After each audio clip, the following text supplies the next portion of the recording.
wanna be the best in the game, invest in my name, check no restraints, I'm obsessed with the pain. I ingest, I retain, assess and I change, possessed by the thought I'll be free one day from society's restraints. Money, clout and fame, mud, disease, a plague. We all love to hate, have to play the game, have to make a name. All our insecurities are on display. This is war with the enemy, think that it was meant to be. Living in a time where disease is on every screen. I won't let them fester me, I know most are festering. Negativity is a plague for the mentally weak.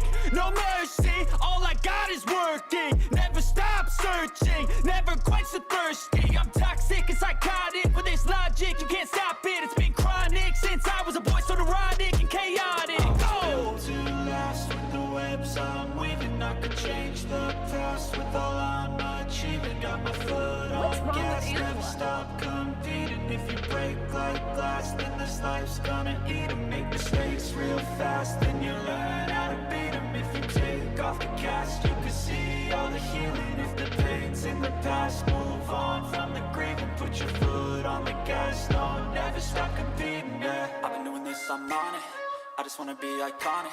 Sipping on a gin and tonic, got me going off when I'm on this topic. Yeah, if I ever play out on it, you know that I'm always honest. I can't say shit from those who are toxic, keep 'em out your face, no way, you don't want 'em, yeah. Don't try to drain my energy, the enemy is everything. It's mentally, unhealthily, spreading like a rare disease. But I won't let it get to me, I don't need your therapy. I can leave a legacy of leading by intensity. Come on, we can fight this, freedom is priceless. Spread just like a virus, living in a crisis. Do you feel courageous? Do you seek greatness? Trust me, you can take it. Go on and take your aim. Yeah. Built to last with the webs I'm weaving. I could change the past with all I'm achieving. Got my foot on gas, never stop competing. If you break like glass, then this life's gonna eat 'em. Make mistakes real fast, then you learn how to beat 'em. If you take off the gas, you can see all the healing. If the pain's in the past, move on from the grave and put your foot on the gas. No, never stop competing, yeah.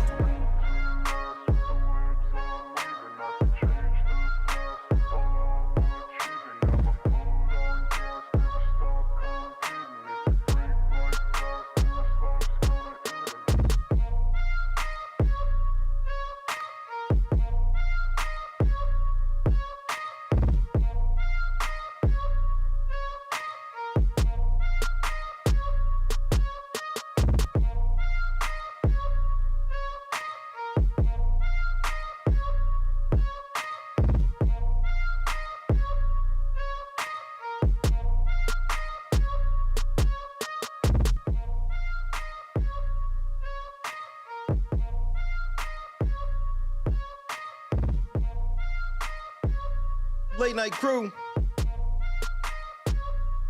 Happy Thanksgiving, motherfuckers. What's up with y'all? What's happening, cuz?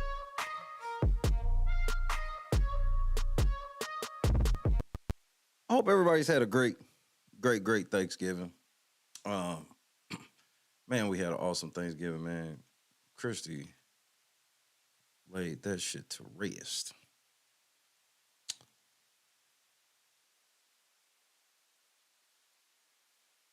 Black Friday is a holiday. Say what's up to your boy.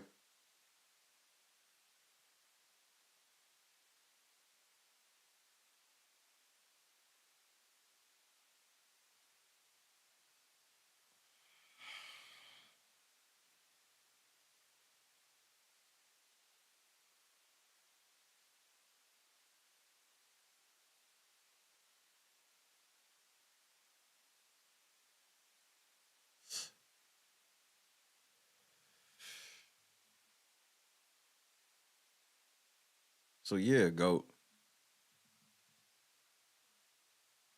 Yeah, niggas been working, bro. You know what I mean? Niggas be out here working.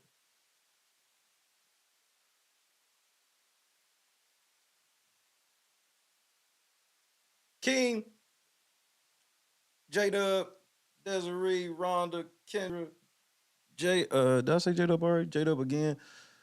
Clee, Christy, KS Dub, Bob,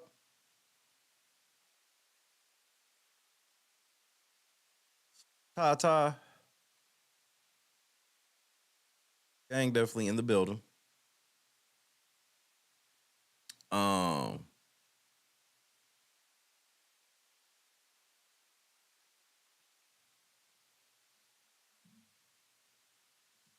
I had to break out my things. That's the Thanksgiving mobile right here.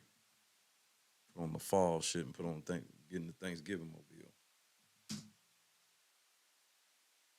Geek was happening. Geek in the cup one time. Ladies, y'all break out the Methuselahs. Breaking the Methuselah!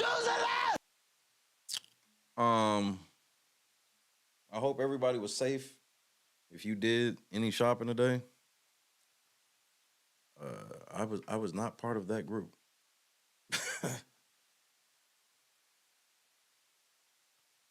I was not part of that group.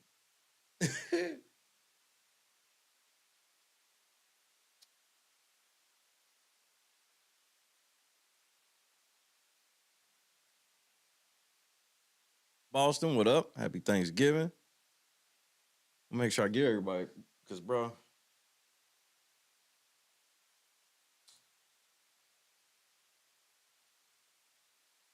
So over the last like couple days, there's just been a ton of shit. First of all, Josh Giddey, eh, nigga, you getting ready to be out the league.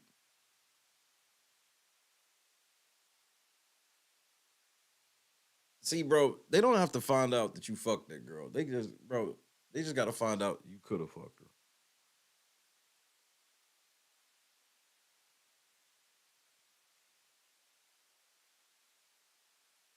Josh Giddey getting ready to get fired. I don't even understand what's going on with this Diddy shit. This Diddy shit is becoming funny now because now people are coming out with such fake, obviously fake lawsuits against him. Now, this third one, I haven't really read yet. The second one, I was like, bitch, stop. Stop. Back when I was working for Arista Records, I'm like, oh no, we not doing this.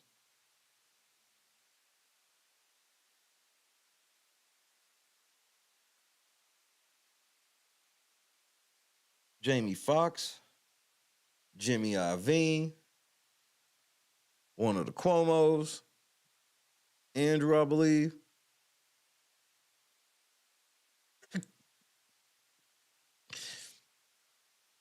Aaron Hall.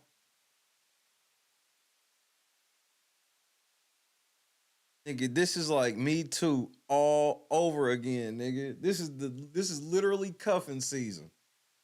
They putting handcuffs on all they trying to put handcuffs on all these niggas, bro. It is cuffing season. Y'all better keep y'all ass in the house because it is cuffing season.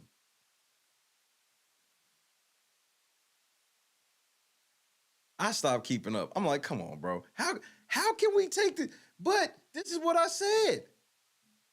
I said, do y'all think that? Remember, I said this the other night. Did I not say this? I said, do y'all think the play is there's about to be a whole bunch of people getting accused of it to try to water down Diddy?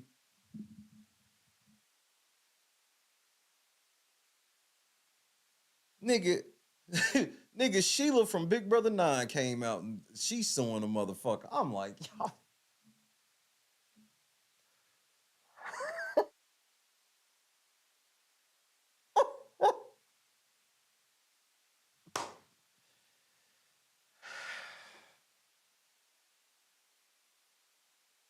Nigga, if you've been to New York, you can expect a lawsuit shortly. Pay me what you owe me. This bitch said Jamie Foxx came up to her in the club. No, she came up to Jamie Foxx in the club, asked Jamie Foxx for a picture. Jamie Foxx said, yeah, but damn, baby, you sexy though. I like that outfit and shit. Then Jamie Foxx led her to the back of the club where he put his finger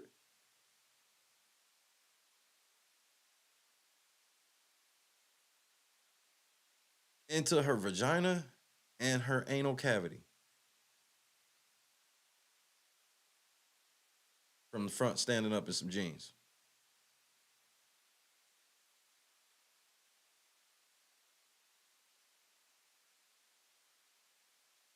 20 years ago, 30 years ago.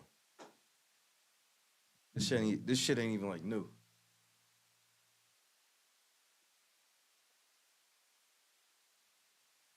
Ty, take that out the chat. Don't put that in the chat. You know, I don't care about you saying it, but they do. Take that out of the chat, pretty please. But I definitely understand what you're saying, for sure. I definitely understand what you saying, for sure. Just use another word. You can say the exact same shit, just use a different word. Hold on. Let's read part of the third one.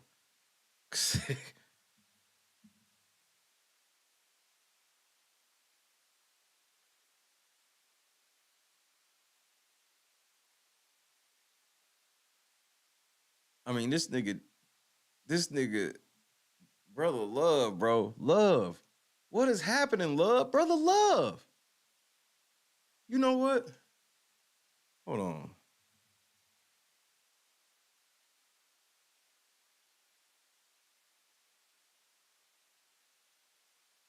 Hold on.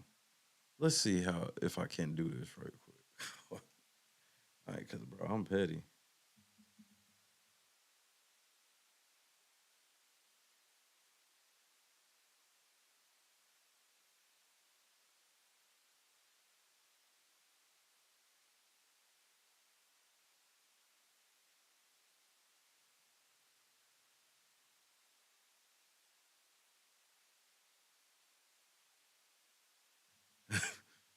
Hold on.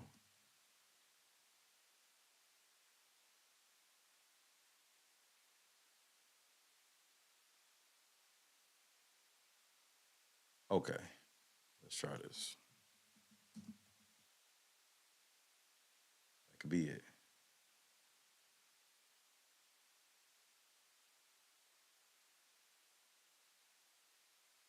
Yep, thank you. Man, sometimes, bro. Sometimes I get lucky.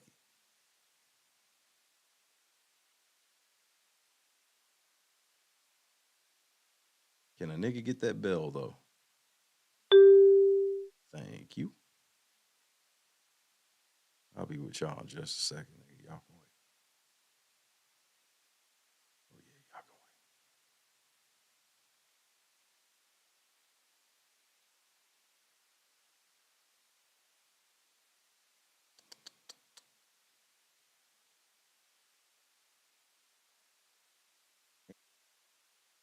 I'm trying to corral some shit.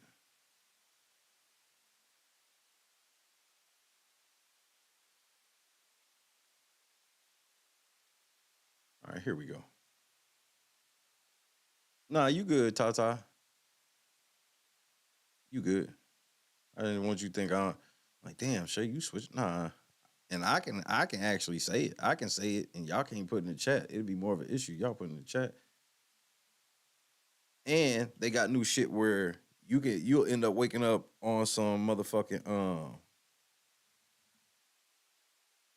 you'll end up waking up and they got new ways of like suspending people from commenting and chatting like independently. Like if they felt they catch you doing some shit, bro, when they update bro, and they be getting niggas because niggas don't read. I like when you like this, Daddy. Daddy, I like when you scrambling and scraping for shit. No, I like that. All right, cool. I need that loaded in the deck for this reading this shit. I like when you like this, Daddy. Daddy, I like when you scrambling and scraping for shit. I like that. Indeed. I agree, Diddy. I agree. Now, let's get this motherfucker article up. Now that I got exactly what I need for what I want to do. Right?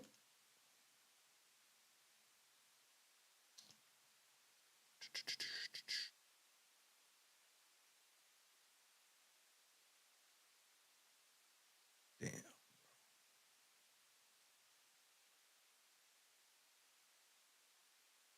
See, this is where you messing up, Desiree. You already asking too many motherfucking questions. I like when you like this, Daddy. Daddy, I like when you scrambling and scraping for shit. I like that. Sean Diddy Combs accused in third lawsuit this month. He said his name is not Sean, it's not Diddy, it's not Puff, it ain't Puff Daddy, it ain't P. Diddy, it's Love or Brother Love.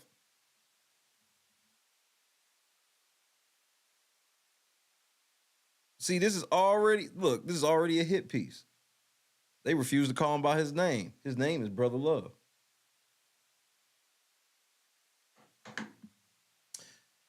Let's continue, Brother Love. Singer Aaron Hall is also named in the lawsuit. The woman identified as Jane Doe accused Combs and Hall of assaulting her and her friend in the early 90s. So is she the chick that was in the hospital on the Aaron Hall video? What fucking Aaron Hall joint was that?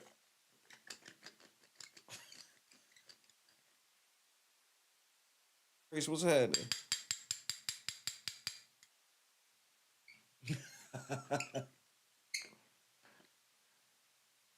Because, hey, this whole Puffy shit gonna tie in. I promise you before the end of this stream, I will fuck your mind up. It's a separate story that still ties into Diddy in a way you won't motherfucking believe. I stand on it. If I'm wrong, unsubscribe. But for now, hit that like button. Hit that PayPal Cash App so we can get the $25 goal, which we are already on the way there.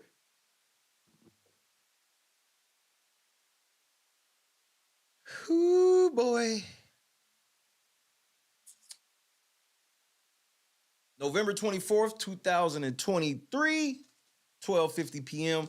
Central Standard Time, updated 1:28 Central Standard Time, November 24th, 2023. Sean Diddy Combs is being accused of sexual assault by another woman who alleged in a lawsuit that the music mogul and the R&B singer Aaron Hall assaulted her and her friend at Hall's apartment in 1990 or 91. That's strike one.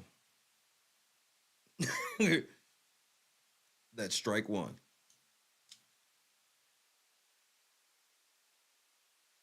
I'm going to keep it a stack.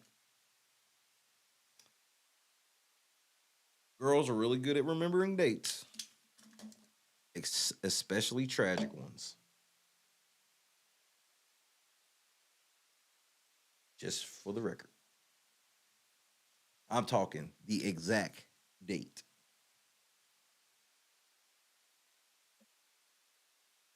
Not all, but most. That's why it's only strike one. The alleged assault happened following an event at the offices of MCA Records. Oh my goodness, years ago. According to a lawsuit filed Thursday in New York Supreme Court. One day before the expiration of the New York Adult Survivors Act, which allows adult sexual assault survivors 1 year to sue regardless of when the original statute of limitations expired. What could go wrong? A spokesperson for Combs told NBC News, quote, "These are fabricated claims falsely alleging misconduct from over 30 years ago and filed at the last minute. This is nothing but a money grab. Because of Mr. Combs' fame and success, he is an easy target for anonymous accusers who lie without conscience or consequence for financial benefit. The New York legislature surely did not intend or expect the Adult Survivors Act to be exploited by scammers. The public should be skeptical and not rush to accept these bogus allegations. So everything about Cassie was true."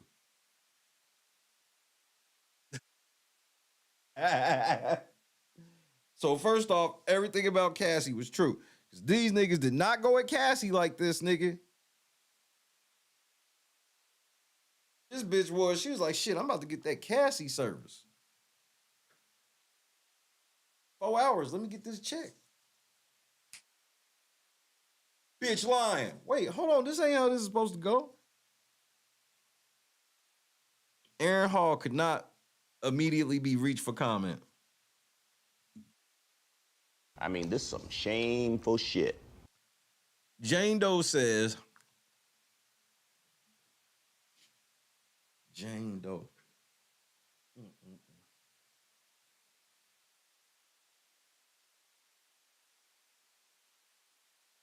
I say like this. Maybe you disagree. I don't give a fuck. You want to be anonymous for criminal case? Bet. You want to be anonymous for civil? No. Do something. Stand on it.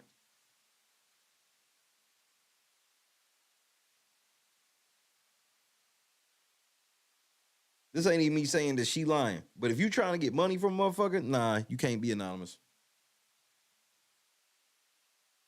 Now, you really trying to get like criminal justice? Absolutely, you can stay anonymous. To try to rob a motherfucker for their money? No. The suit alleges that Coleman Hall were, quote, very flirtatious and handsy with Jane Doe and her friend and offered them drinks throughout the event. Toward the end of the night, Combs and Hall invited Jane Doe and her friend back to Hall's apartment for an after party, according to the lawsuit. So let me stop there. I just got a question. Are you saying that the only reason you went over there was because you was drunk? The only reason you went to fuck with Sean Combs and Aaron Hall was because you were drunk? Okay. Quote, while at Hall's apartment, Jane Doe was offered more drinks and was coerced into having sex with Combs. The suit says, quote, after Combs finished doing his business, Jane Doe laid in bed shocked and traumatized.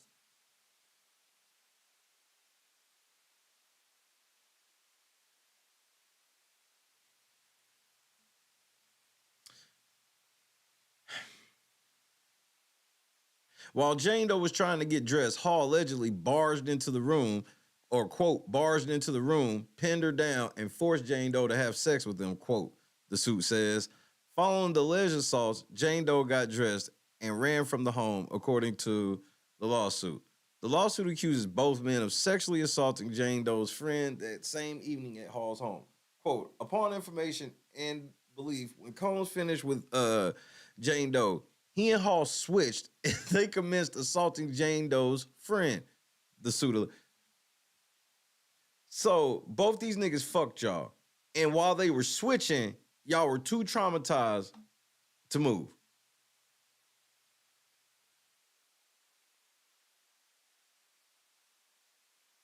Okay. Days later, Combs went to the home where Jane Doe and her friend were staying, became, quote, irate, end quote, and allegedly assaulted and choked Jane Doe until she passed out. According to the suit, it says that Combs was allegedly looking for the friend because he feared she would tell the girl, quote, girl he was with it at the time. What? In addition to Combs and Hall, the lawsuit names MCA Music Entertainment Group and Geffen Records as defendants. NBC News reached out to Universal Music Group, the owner of Geffen and now defunct MCA. A spokesperson there did not immediately respond to a request for comment. When reached for comment, Tyrone Blackburn, an attorney for Jane Doe, said his client is in the, quote, process of securing her medical documents and witness statements. Uh-oh, niggas. Uh-oh, nigga. Uh-oh. Quote, we will amend the complaint in the coming week and have more to share at that time, Blackburn said. Uh-oh. Uh-oh. Hold on, Diddy. Hold up, Diddy. That just changed. That changes a lot, Diddy. That changes a lot. She said something that Cassie didn't even say.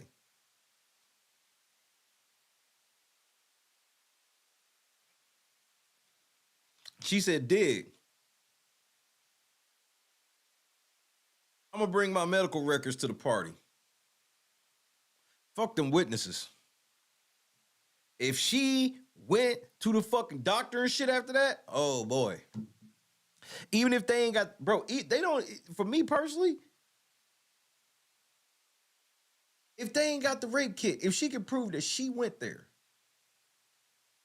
bro, it's hard to be like she's just full-fledged lying.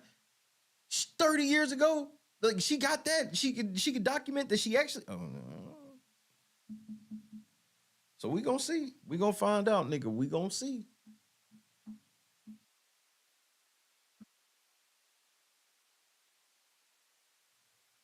Now, here's the one thing that has to be discussed.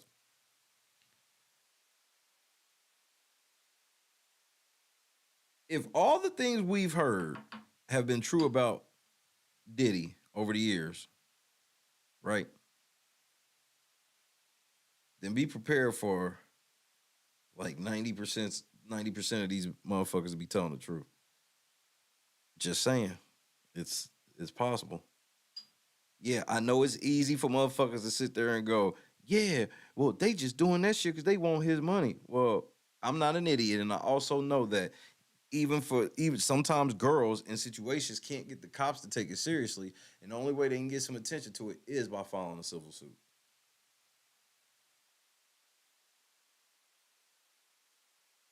I do know that that is true. Does that mean that all these girls are telling the truth? Ain't none online? That's not what that means. That just means that you have to find out. You got to know.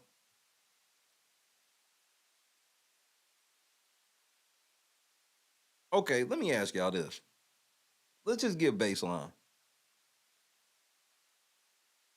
What does Diddy getting in trouble look like? What does that look like to you?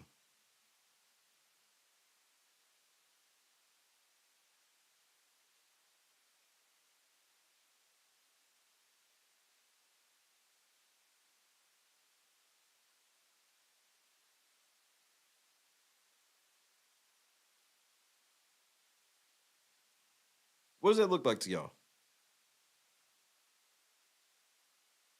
Is it an arrest? Is it a conviction? Is it blackballed? Is it conviction with prison time?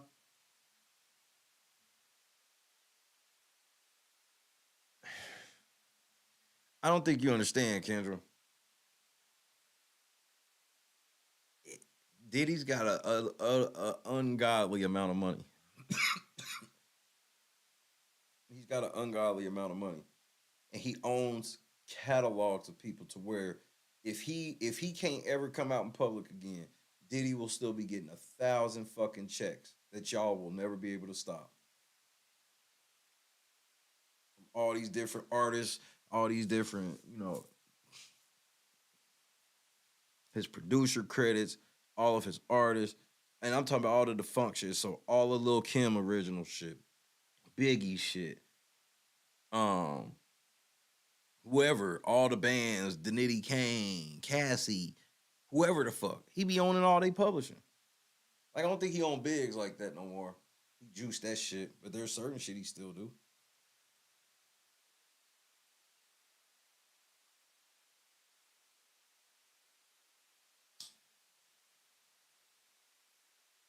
Yeah, make shit. I think Mace got some of his shit.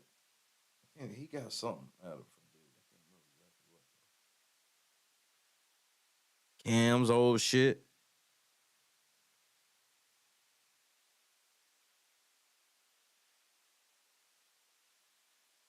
It's just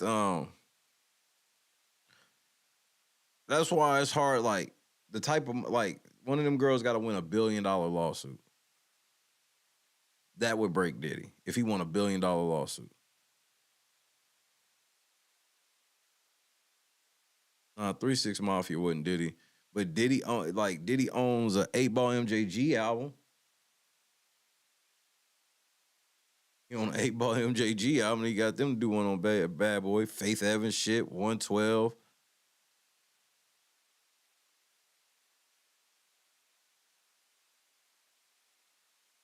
Like Black Rob, fucking Loon, Total. Yep, like that's why it's like it's hard to say like money. I'm like one of them girls got to win like 700-800 million in a lawsuit. Because even if Cassie went to court and they said you got to pay her $30 million, he still wouldn't have been broke. It would have hurt him just in pride to lose 30 million, but he'd have been just fucking fine.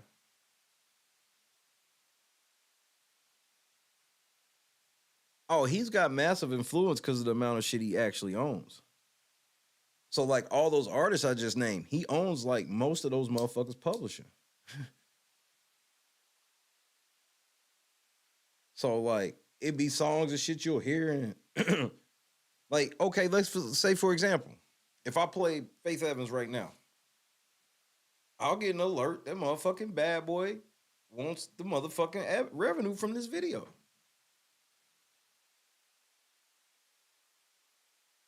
Unless I can prove that I already got a license from him. That will go to Puff. Puff collects pennies like that. Puff will collect pennies from me.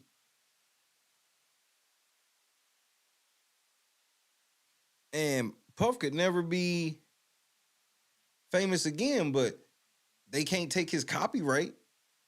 Like when you cancel a motherfucker, that's not part of the cancellation. You don't forfeit over the rights to your shit. Motherfuckers just like, we want you to go away. But if anybody want to still use your shit, you still getting paid for it.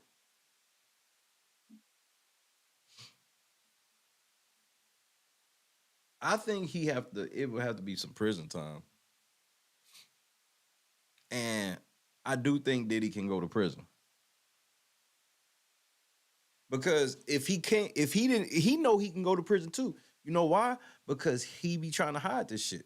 Remember, everybody be like, Diddy's just so powerful he can get out of everything. I'm like, well, if that's the case, why the fuck he shushing motherfuckers so quick? He should relish this moment. We've seen this before where certain motherfuckers get pressed, be like, nigga, I'm not trying to shush this. Let's take this shit head on. Everybody ain't lost going head on with some shit. And Diddy, you got to remember, Diddy himself is a whole fucking machine.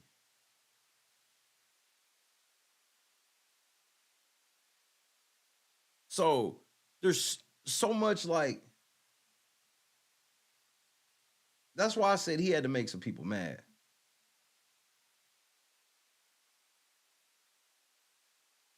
I think he made some people mad. Because my whole thing is, with Diddy being a machine, he can have all favorable coverage. Remember, Diddy got favorable coverage. When the Cassie shit motherfucking got canceled, mainstream media came back after the weekend, didn't say shit. Now they have to. It's like, man, damn, this nigga got 3 more. Let's keep going. Other lawsuits accuse Combs of sexual abuse as well. Here we get. Some of his companies have been at the center of sexual abuse lawsuits in the past week. Another accuser, Joy Dickerson Neal, filed a separate lawsuit on Thursday alleging that Combs drugged her and sexually assaulted her in 1991 while she was a college student at Syracuse University.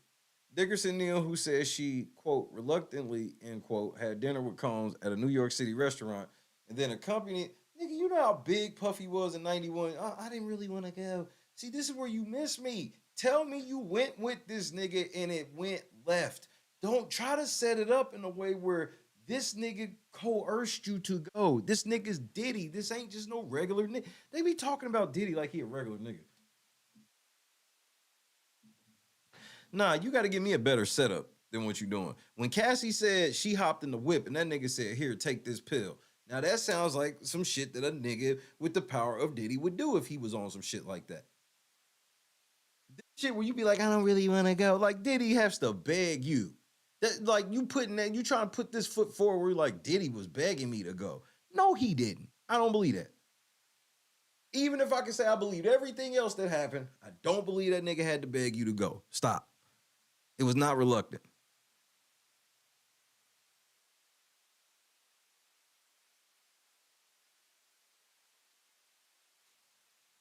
She reluctantly had dinner with Combs at a New York City restaurant and then accompanied him as he ran errands. Also accused Combs of recording the assault without her knowledge and sharing that video with other people. Bro, timestamp, or it didn't happen. That's all you got to do. You show this video to the police. You ain't got to make it public, no shit like that, but it's a wrap. Quote, I am so thankful for the bravery of the other women that came forward. The Adult Survivors Act, which opened up the filing window to seek justice, and the unwavering support from from my attorneys. wait, wait, wait. This damn near sounds exactly like what Cassie said. Like, the main thing that makes me think about Cassie was I found it so weird when Cassie was like, yeah, and I just really want to thank my attorneys.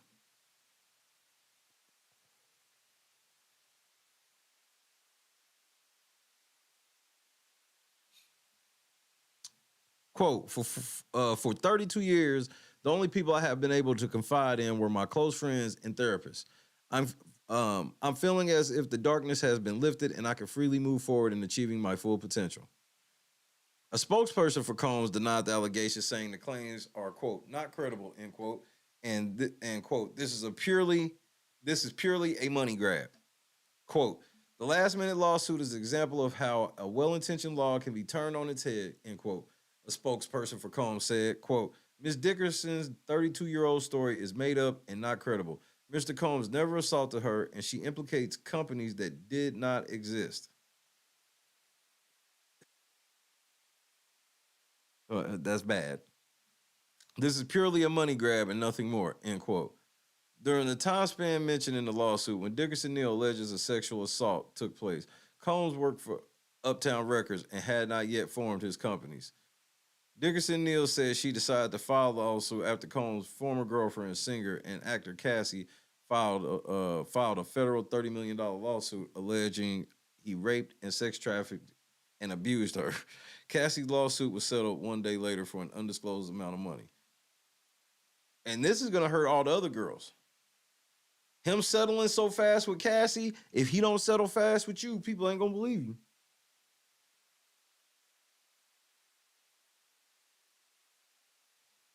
These niggas go Ed, bro. How you gonna say you, bro? And this nigga wasn't even that bad boy yet. Carol in the cup one time. Ladies, break out the Methuselahs. Break out the Methuselahs! This motherfucker, yeah, when I was, yeah, he fucked me over when he was that bad boy. Wait, that nigga wasn't that bad boy yet? You thought that nigga was that bad boy? I like when you like this, Daddy. Daddy, I like when you scrambling and scraping for shit. I like that. Cassie, whose full name is Cassandra Ventura, says she, quote, decided to resolve this matter amicably on terms that I have some level of control, end quote. Ben Brofman, a lawyer for Combs, said the mogul's decision to settle was, quote, in no way admission of wrongdoing, end quote. Quote, Mr. Combs' decision to settle the lawsuit does not in any way undermine his flat-out denial of the claims, end quote, Brofman said. Douglas Wigner, an attorney for Cassie, has not directly commented on Jane Doe or Dickerson Neal's lawsuit, but said Friday, quote, in my experience handling sexual assault cases, it is not uncommon for other victims to come forward once the first brave survivor makes public allegations concerning a high-profile perpetrator. I play college ball. I am a Division I basketball player. You're not talking basketball with me. Diddy. That didn't go well. Not at all. Another lawsuit was filed Tuesday accusing Harvey Pierre, the ex-president of Bad Boy, or Harv Pierre, the ex-president of Bad Boy Entertainment and Bad Boy Records, of sexually assaulting. Dang, they got Harv too. Sexually assaulting an unnamed former assistant. Combs' companies were also named in the lawsuit on one court account of gender-motivated violence. Damn, and 2 counts of negligence. Pierre did not immediately respond to a request for comment on the allegations. A spokesperson for Bad Boy Entertainment said Wednesday that the company was aware of the lawsuit and is, quote, now investigating the allegations, end quote. Wait, but y'all didn't say that for Diddy? Yeah, with Harv, they like, yeah, we gonna look into that shit. Nigga Diddy, they like, nigga, Diddy didn't do shit. These hoes are lying, nigga. Hey, but Harv, he might have, hey, we'll look into that. Wow.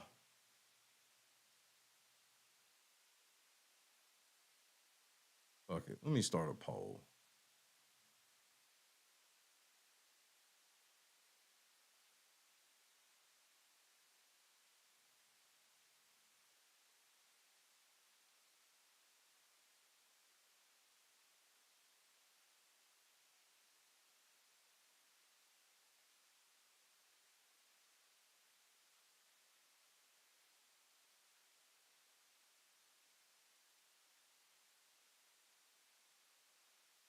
Reception shit popping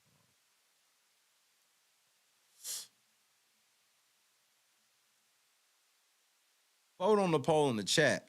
Hit that like button. I didn't even see what the like count was at when I switched over. Should have been paying attention.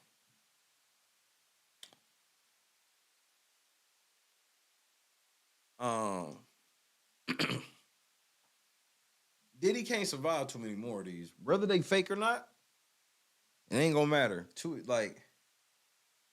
Four. What did they? How many did it take for them to start taking Cosby serious? It was like 5. At least the deadline's here, so now there's a deadline where it's like, nah, ain't no more bitches coming out because they can't sue now.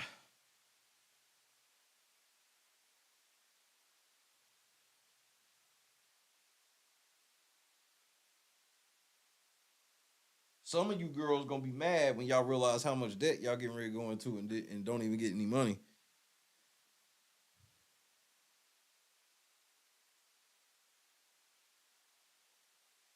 Had he attempted to date them after the incident, where would we be now? Would we be here now? You know what I'm saying? You dig what I'm saying.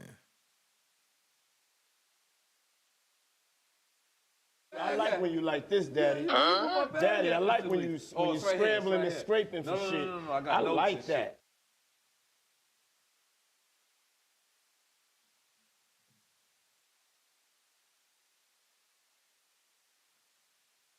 Let me ask you a crazy question.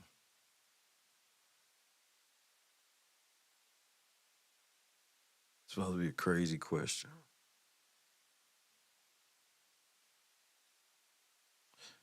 Do y'all think that Puffy, Brother Love, Snoop Doggy Dogg has something to do with Tupac dying?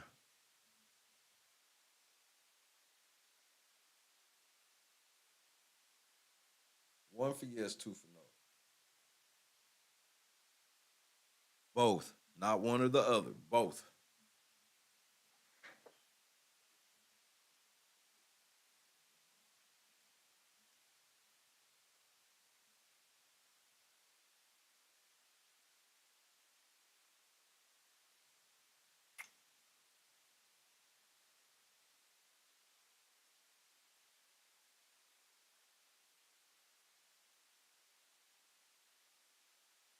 Kim, Jackie. I'm about to last night Suge Knight dropped his podcast. Okay.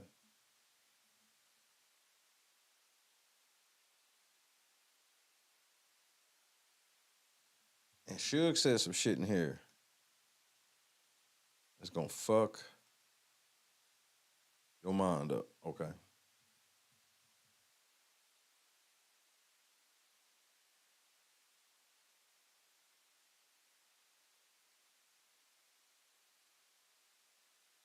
It's like Mike's show. He said, Snoop just a prop, basically.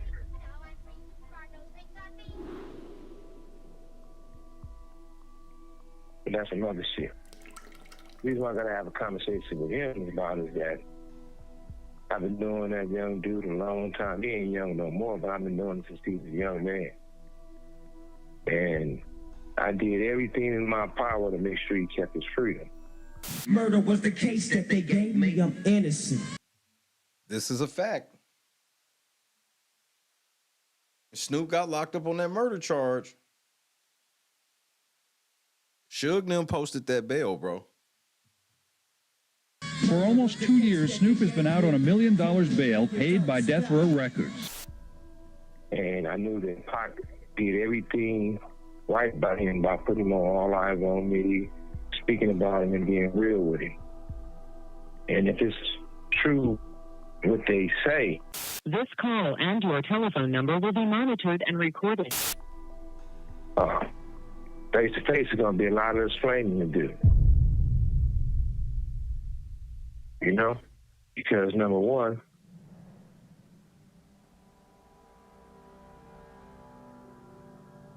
Warren did a thing where he was on the talking, whatever the shit they be doing out there, and he said that Snoop had a radio. He was at Snoop house when the shit happened.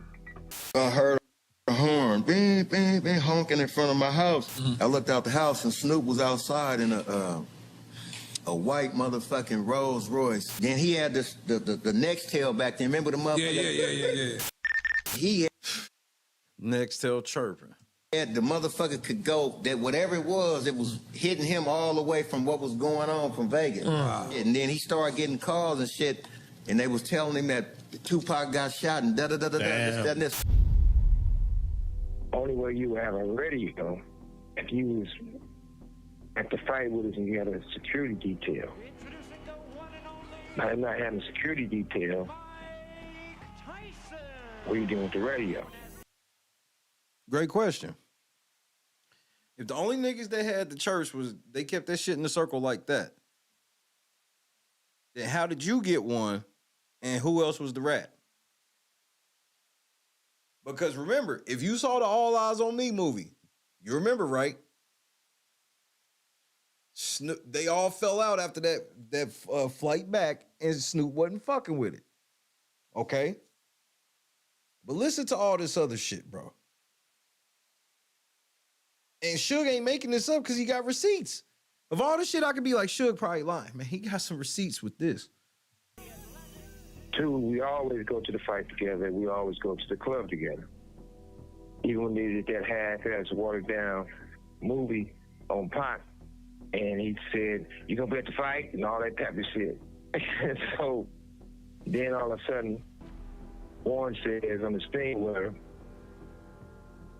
they listen to the radio and they hear the gunshots. And basically somebody told them we got them or they got shot or all this shit. So how would you know that and why would you have a play-by-play on the radio? Fact. I kicked everybody out. Get the fuck out of here, everybody. Get out of here. And then he took off. That's when he went to Vegas to go see him. And that's when he went out there and when he went to the hospital. But if I wouldn't have talked to him and got him to come over to my house, he probably would have been right there in the car with them. There's no way he can say that when everybody fucking know on record that Snoop told the story himself. He was at the back of the fucking plane with a knife, just hoping he can get back to wherever they was flying to, so he ain't have to fuck with them niggas no more. So how the fuck was it a possibility that a Snoop could have been in a fucking car with them, Warren? And shut your lying ass up. He said Snoop kicked him out, and he came to the hospital. Snoop never came to the hospital, period. Then, Dash was on some other shit. That nigga Daz. I really hate bringing up Dash because I take mental health serious, and I know he got mental problems, but Dash was on a situation saying that Snoop told him they can't go to the fight, can't go to the club, can't go to Vegas. It's going to fuck shit up because something's going to happen, basically. Were you? That's a strong allegation. You in Vegas? No, we heard about it because they was trying to get us to go to Vegas. And we was like, Dog Pound, we was really on our fuck death row shit, really. You know what I'm saying?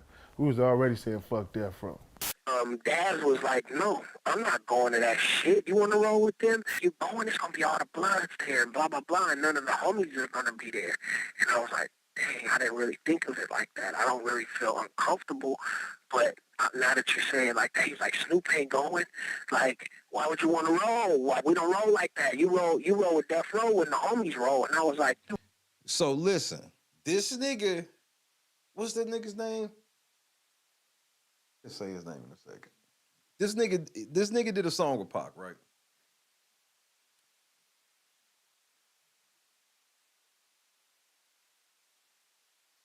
This nigga just said, why we gonna go out there when all them motherfucking bloods gonna be out there and it ain't gonna be the homies out there? What do we all know happened in that casino? Got in a fight with the bloods. But Pac wasn't even by itself though. So if they would have came, shit. Keep listening. Right. So I ran back over there and I told Pac, like, Pac, I probably ain't gonna be able to roll. All right, that's one thing. Then Badass to it. That's his name, Badass. Interview. And, you know, Pac being Pac was a real good motherfucker about getting everybody involved. So he seen Badass told a story. He said, damn, what you doing? He said, well, they ain't putting me on that. He said, come on, I'll put you on a song. So he put Badass on, smuggling on one of the songs, which blew Badass up.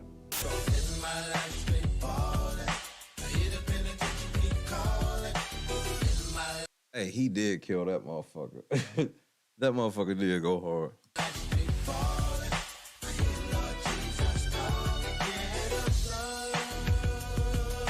Not only did Pac put him on the song, Pac said, man, I'm gonna let you can go to the fight with me. So Pac was like, you can go to the fight with me. After the fight, we going to the club. He said that Daz told him, well, you can't go, something's gonna happen. Basically, Pac or me, whoever, if you go, it's gonna fuck shit up. He stated that he was living with his mother and living with Daz, so he had to listen to Daz and not go to the fight. That's crazy, bro.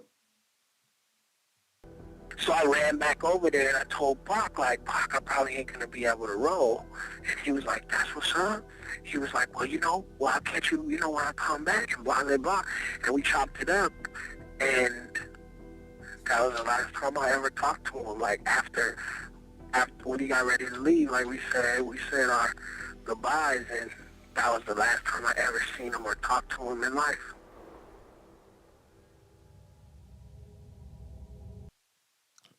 See. But look, just wait for it. Wait till you see how this shit tie in. You know what happened with Snake?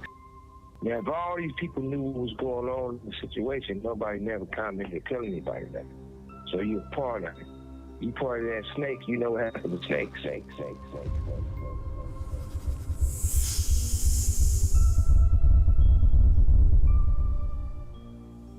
So the other situation is that even after this shit, a motherfucker was with KPD, according to KPD and everybody else, and everybody know this, street know this, I was locked up.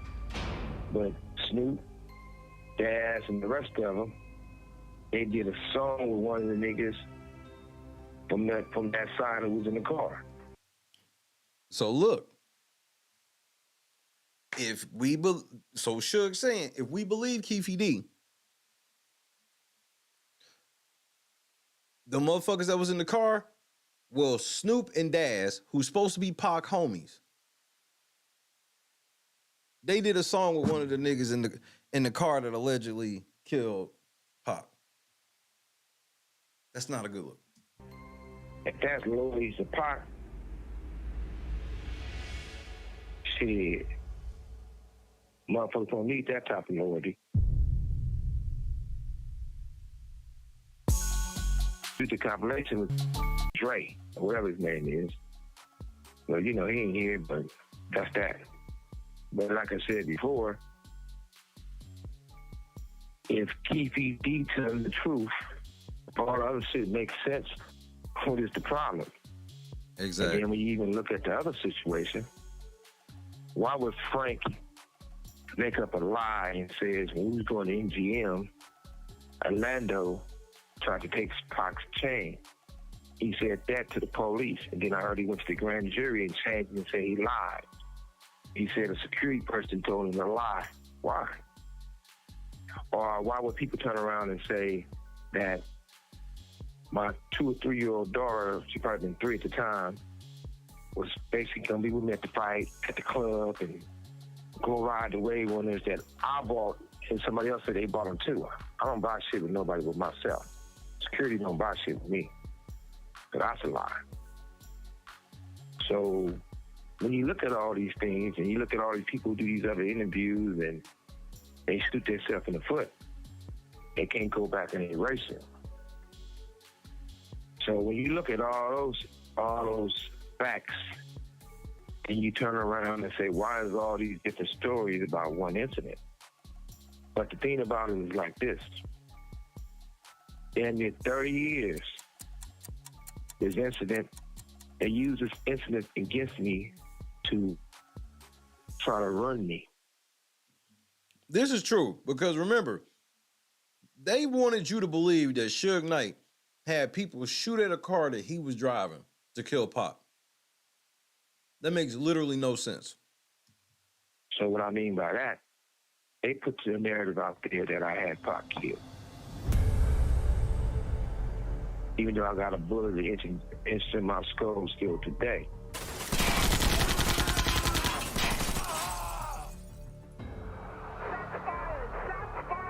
They put the narrative out there with a lie saying Baby Lane shot him, which he wasn't the shooter.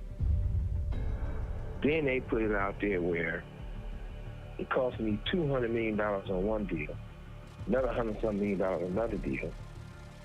And what I mean by that, what I did for the MCA before they was Universal, all that stuff, I brought billions of dollars to these people. They turned around, Pac started off in Interscope. They turned around and used the media to beat me out my bread. This call and your telephone number will be monitored and recorded.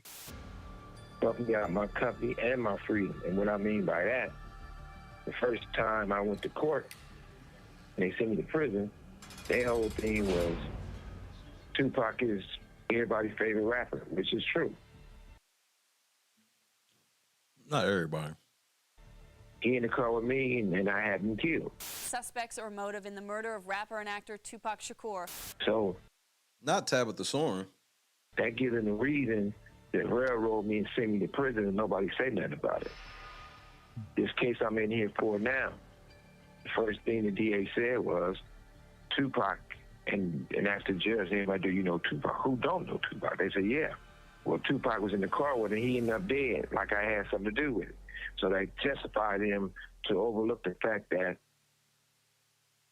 it was a hit out on me and the people had guns, and I ended up in prison because I didn't die and somebody else did. Makes no sense. That really happened.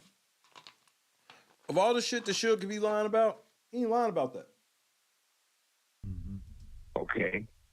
And you look at that part of it. Then you look at the scenario how everybody used Pac to make their stuff famous or make their project better. You got people who use their songs with Pac and tell them how much they love Pac, but they do songs with Puffy. You got Steve Harvey, old bitch ass, you know, this motherfucker telling, well, fuck Pac, according to everybody else. He brings Snoop and Puffy on there and say, these are dudes who's running this shit in the East Coast, West Coast shit. Tactical nuke incoming!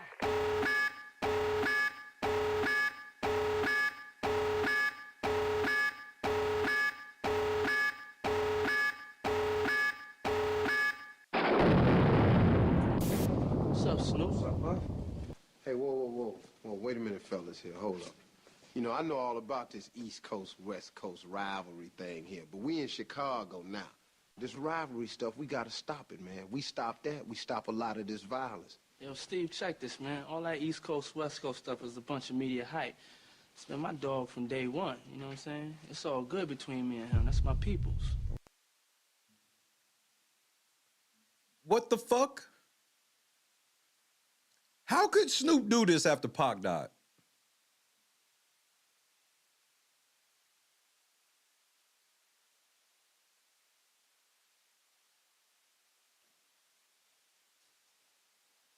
I don't remember this at all.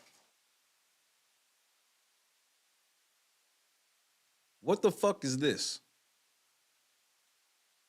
Snoop, you got some splaining to do.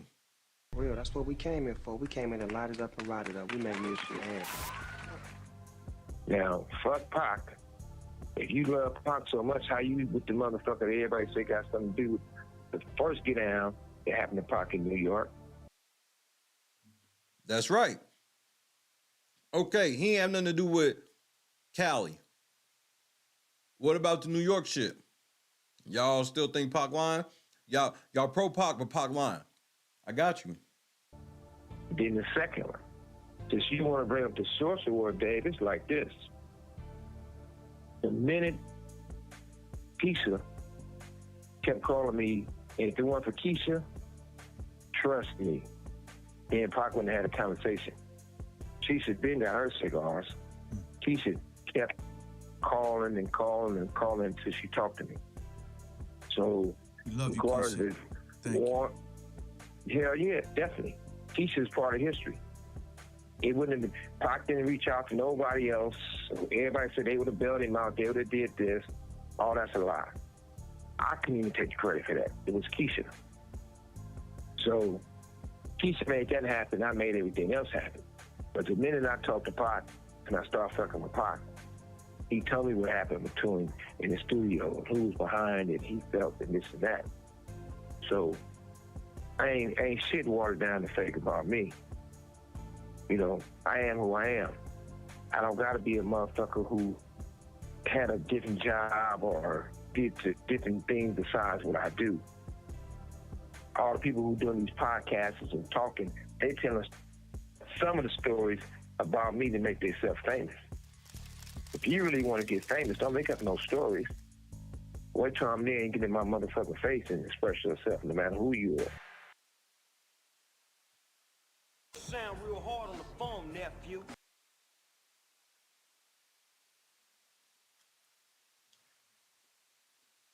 Suge, you don't want these problems.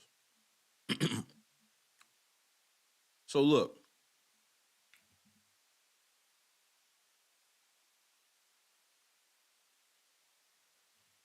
So now, Snoop got to explain why he was with Puff like this after.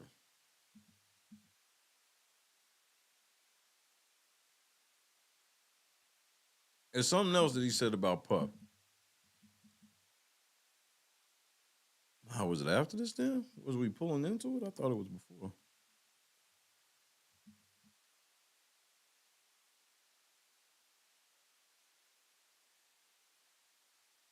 All right, here we go. He ride with me and be on death row. His friends became my friends. His enemies became my enemies. So at the Source Award, everything I said was motherfucking true. Any artist out there want to be an artist and want to stay a star, don't want to have to worry about the executive producer trying to be all in the videos, all on the record, dancing. Come to death row. I'm not gonna go up there and hug a motherfucker who has something to do with the homie getting shot up. So yeah, what did I say wasn't true? If you don't want a motherfucker all on your motherfucking videos, they could have came to death row that when it happened. Because at the end of the day, that motherfucker was all in the motherfucking videos still today.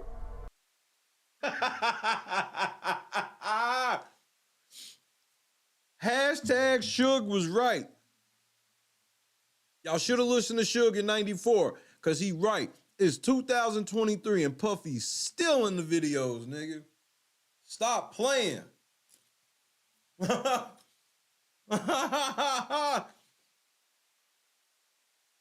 was always right, nigga. Y'all ain't take that nigga seriously. 2023, this nigga in prison, Puffy's still in the videos. Everything I said was motherfucking true. Any artist out there want to be an artist and want to stay a star, don't want to have to worry about the executive producer trying to be all in the videos, all on the record, dancing. Come to death row.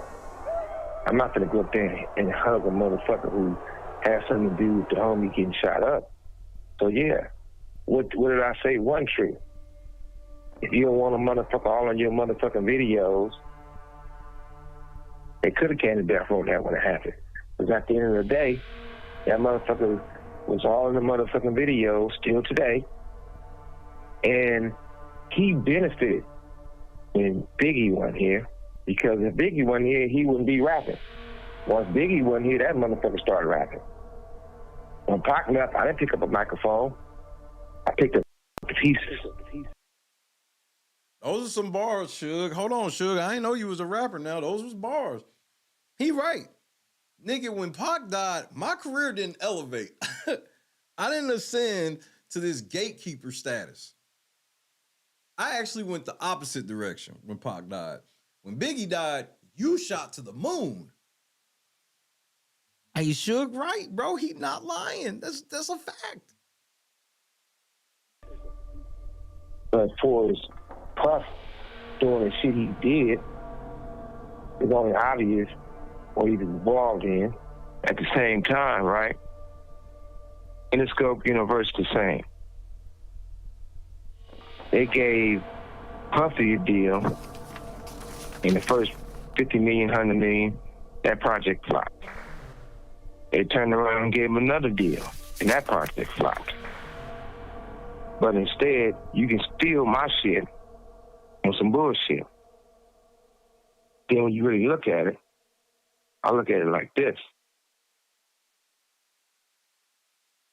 What Puffy done, what Puffy did, or what Puffy do, is not a surprise. Everybody know what it is. Hip-hop mogul Sean Diddy Combs has been accused of beating and sexually assaulting his ex-girlfriend and singer, Cassie. I like when you like this, Daddy. Daddy, I like when you scrambling and scraping for shit. I like that. I mean, you got to be able to do that type of to a woman and other women, but it's not new. It's not like it's new news. Shit. Same time he beat the shit out of motherfucking what's the little girl named Cassie or whatever. He had an assistant by the name of Capricorn. He felt Capricorn. Cap was keeping this shit on the low about if she was messing with Cuddy or not.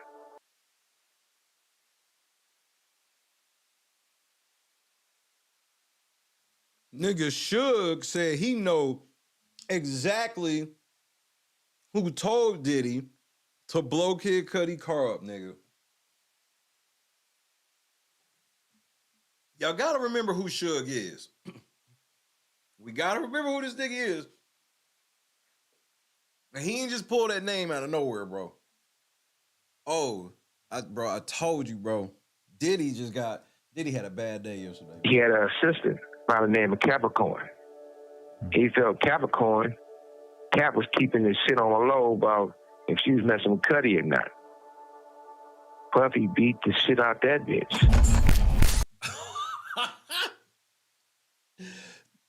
He said not only did he have a bitch that told about Cassie fucking with him, he beat her ass too. I like when you like this, Daddy. Daddy, I like when you scrambling and scraping for shit. I like that.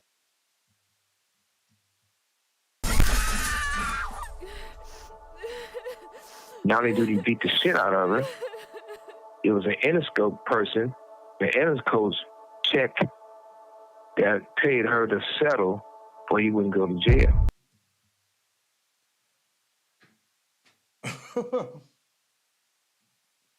Does one of his old sisters got a settlement from Interscope?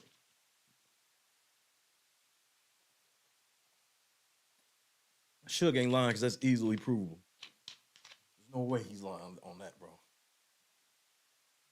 Man, that's why this nigga Suge, like, nigga, Puffy been beating bitches for years. What you mean? That's why he started off with people that know. You've heard of the golden rule, haven't you? Whoever has the gold makes the rules. Now, there's a time where they say they're not going to put out records where people cuss and degrade women.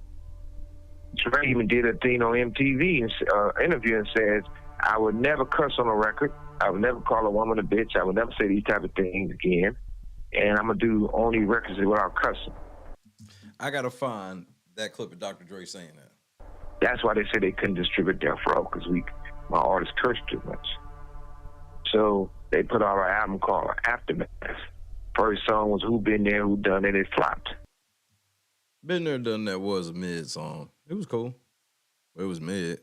It's definitely one of Dre's most forgotten songs. But even the people who wrote all these songs never get paid. But then, or a motherfucker who's a bitch beater, they can do the Super Bowl and get an award.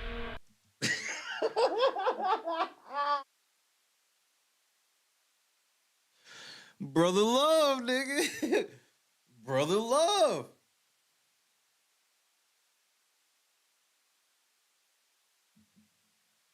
Then it flopped. But even the people who wrote all these songs never get paid. But then, or a motherfucker who's a bitch beater, they can do the Super Bowl and get an award. Puffy can beat the shit out of 2 bitches and they pay for it. And he get an award. And for his having somebody, you know, have no fucking brother and love, get an award. Puffy can beat the shit out of 2 bitches and they pay for it. And he get an award. He look like he just beat 2 bitches. Look at the niggas behind him. Who is that? Is one of them niggas supposed to be Ye?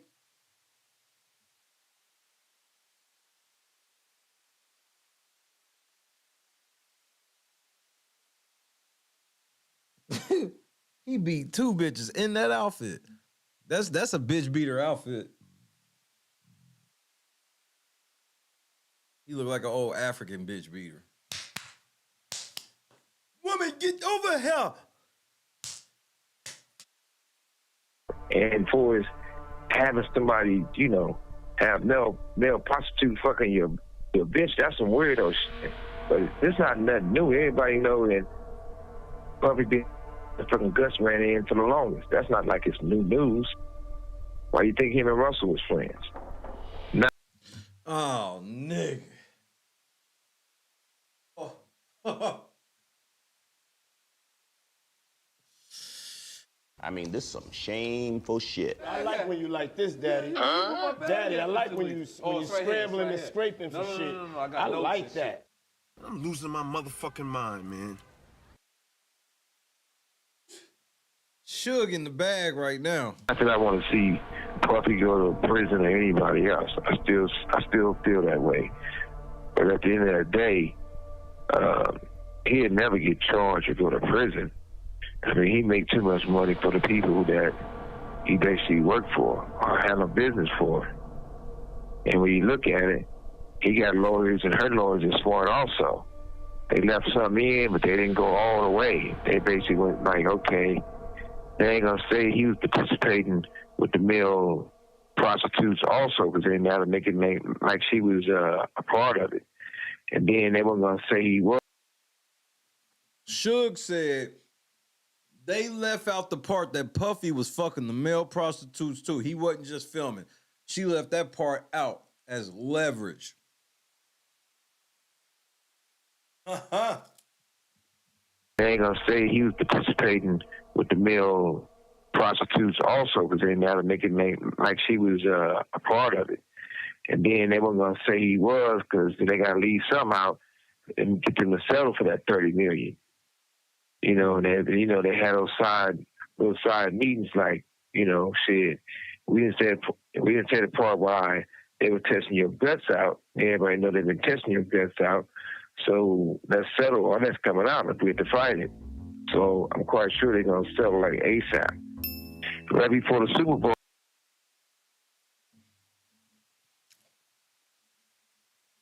Yes. Suge recorded this call before Cassie settled. And that nigga said, oh, he's settling this fast.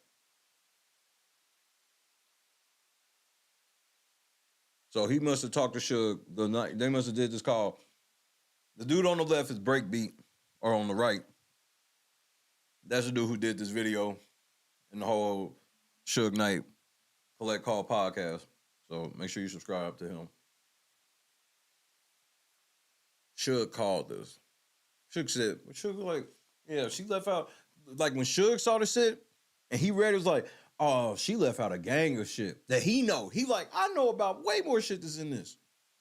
So Suge's like, not only is she telling the truth, there's shit that I know she left out.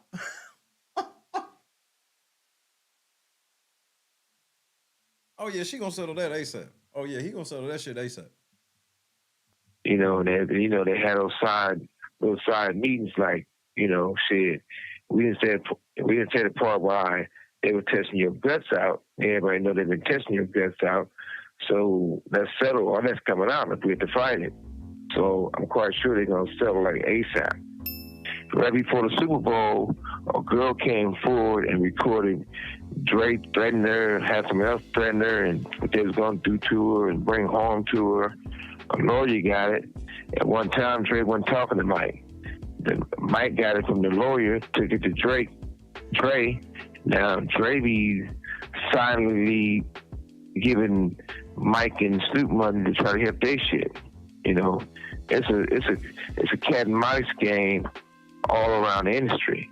I mean, shit, Wale never spoke on the fact that what happened to him with Puff. Just like T-Pain was over there on the island, and he claimed they were trying to get a little fresh with him, but he's probably going to deny it, but everybody know the truth. His people had to run a boat to go get the motherfucker off the island. But, you know, it's still the same shit. I'm not looking to see now motherfucker get caught up. And if they get out the first one or get out this one, anyone, they better watch because they still coming, you know. Puffy, I don't want to see you go down. But if you need a celly, I'm going to grant your ass my single, boy. I'm losing my motherfucking mind, man. I like when you like this, Daddy. Daddy, I like when you scrambling and scraping for shit. No, I like that. I mean, this is some shameful shit. Oh, nigga, you gay. Had your cook game working, I don't want no head, but you going to be cleaning toilets. That nigga said, I don't want no head, but you gonna be cleaning the toilets. Nigga, I'm done. But at the same time, I'm not looking to be happy and aggressive because another black man did some fucked up weirdo shit, because it's not about Puffy, but Puffy had kids. Puffy has 2 daughters. I don't think it'd be fair for everybody to you know, throw that motherfucker through the rules publicly, because let's think about his 2 daughters. But at the same time, my kids, I have kids. Nobody gave a fuck. Real shit. You know, my son, just had a son, Sosa, that's graduated from film school. He hears shit. My youngest son is Legend. Legend just turned 14. And we talk about everything. Always talk. All through the day. And my son said, hey, I love all Tupac shit. I still listen to his music. That's my favorite rapper. Fuck that, right? He said, why was these motherfuckers going around lying saying you had something to do with it, you killed Tupac? Knowing it's not true, but now they know the truth, or they putting it out there.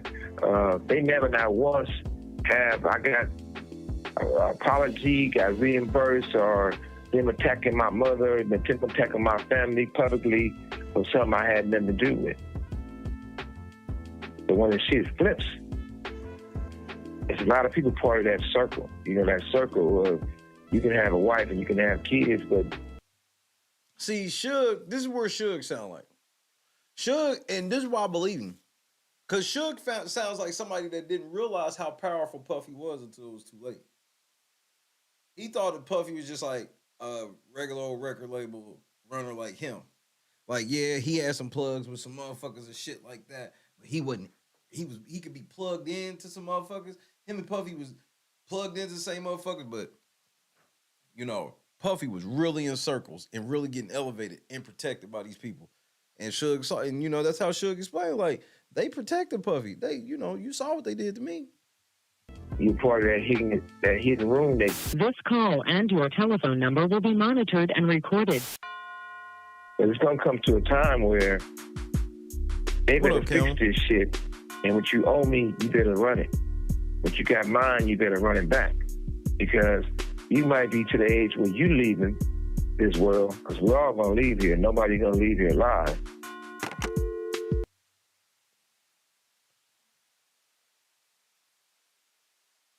I mean, why was Snoop with Diddy like that after Pac died?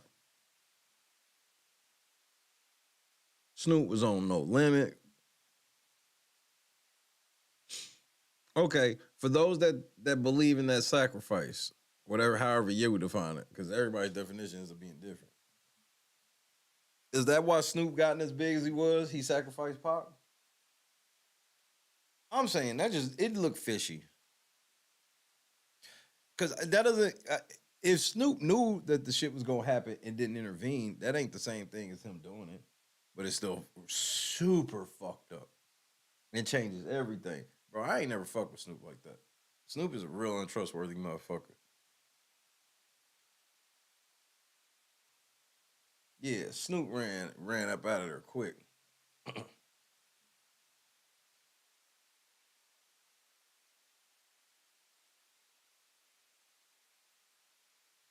Nah, King, but there's one thing in squashing a beef. There's another thing to go publicly on TV with a motherfucker that everybody's like, nigga, Pac was on TV. Pac fell out with them. The whole reason Hit 'Em Up got made is because he thought that Big E and Pac, or Big E and Puff, put a hit on him.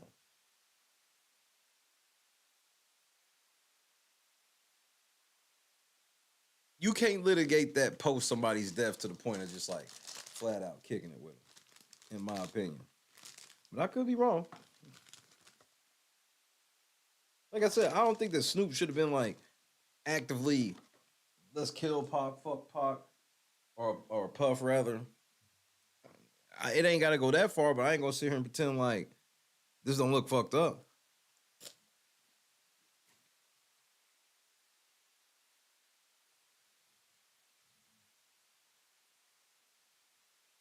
I'll give you a direct example.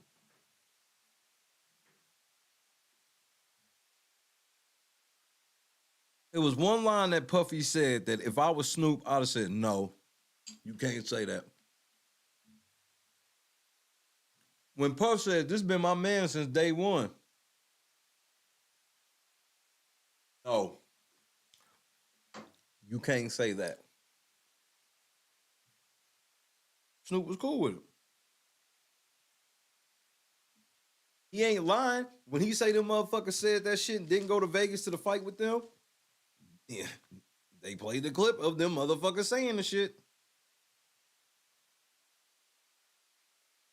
And G shit didn't make sense.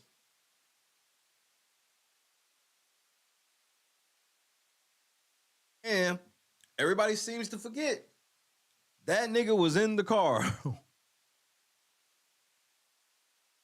It's like everybody forgets that part with Suge. It's like Suge is like a really good wrestler. And here's what I mean. He was so good as Scary Suge Knight for so long. It's hard for people to see him in any other character. Even though if you ever like saw interviews of people that was really close to him, bro, he wasn't on shit like that. He was just the type of nigga that would turn up if niggas got, bro, it was mainly like his tough guy era he had a 2-year tough guy era. He was in kayfabe for 2 years and now that's all everybody sees him as. Like he wasn't beating up motherfuckers and shit like that. Bro, he was playing college football and shit, nigga. Like, and that's not saying he was a punk. But he wasn't on what everybody knows, feels like they know him for. The majority of his life, people said he's mainly just been a protective teddy bear. Yeah, that motherfucker, bro, he picked the perfect character. I'm gonna be Suge Knight, CEO of Death Row Records, and ran with that shit. This shit was love. And now he's forever in that shit to the point where people didn't even realize that, where it's like, that was a real strong rumor where people were saying that Suge Knight set up Pac. And it was like, why the fuck set up a hit on a nigga where he's going to have them kill this nigga shooting into the car? Well, when he's the bigger target of the two. And he got hit.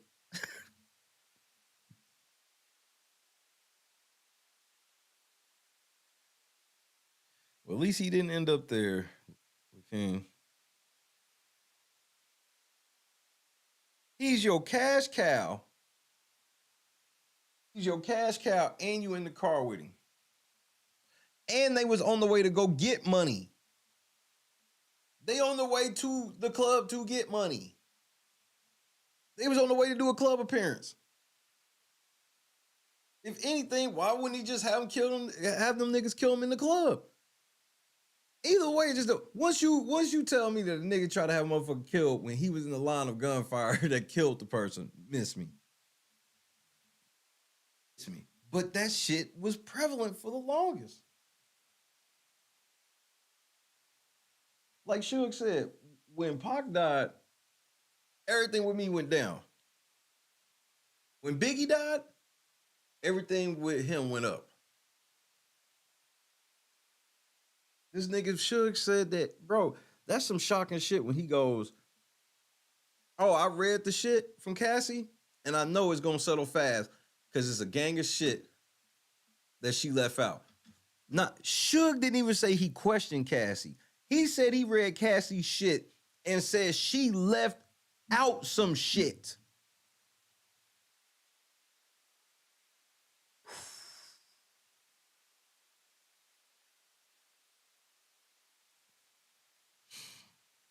Now with Puffy, I gotta be honest. Yeah, I know it's easy to try to discredit these girls from 30 years ago, but Puffy, you've shown a distinct pattern, and a lot of shit that's been said. Nobody has ever taken anybody seriously stuff to say. 50 Cent said years ago in an interview, this was years ago, that somebody sent him a video of Cassie dug out by one of them dudes. This ain't him saying it since the shit came out. No, this is him saying it years before.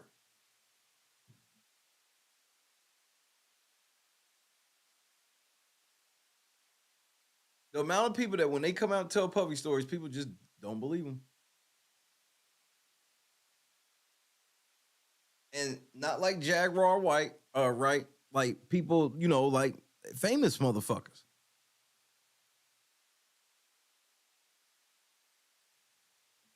It's starting to look that way, Tata. I just ain't never really believed Snoop shit like that, because I'm like, bro, nigga, there ain't no evidence that you ever getting on some type of gangster shit ever. But you always act like you were, and you've always tried to act like some nigga that motherfuckers was supposed to fear, but it's like, who vouched for that? I don't even believe that story where you was at the back of the plane, because let's say that nigga was at the back of the plane, like he said in the movie, and he was back there with that knife, scared. I believe that could have happened, and he was in his own motherfucking mind. Because if Suge didn't want to do something to that nigga, what was he gonna do with that little blade besides get fucked up? He thought, Snoop in his mind thought they was gonna kill him on a plane. You do know that planes have manifests. So how are they gonna explain a missing body once they got to the fucking plane?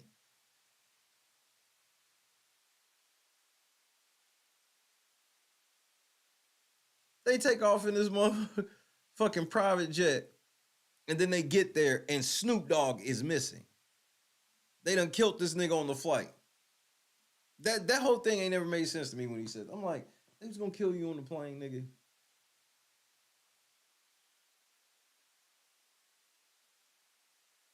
They was gonna kill you on the plane.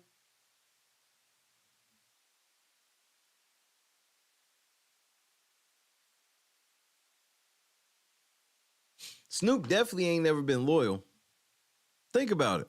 Snoop done been on like 50 record labels. He's done a feature with everybody. Snoop just did a whole fucking thing where he made people try to make people believe that he stopped smoking, which I told y'all he didn't. Only to let you know that he's got some type of smoke deal with some type of company or some shit.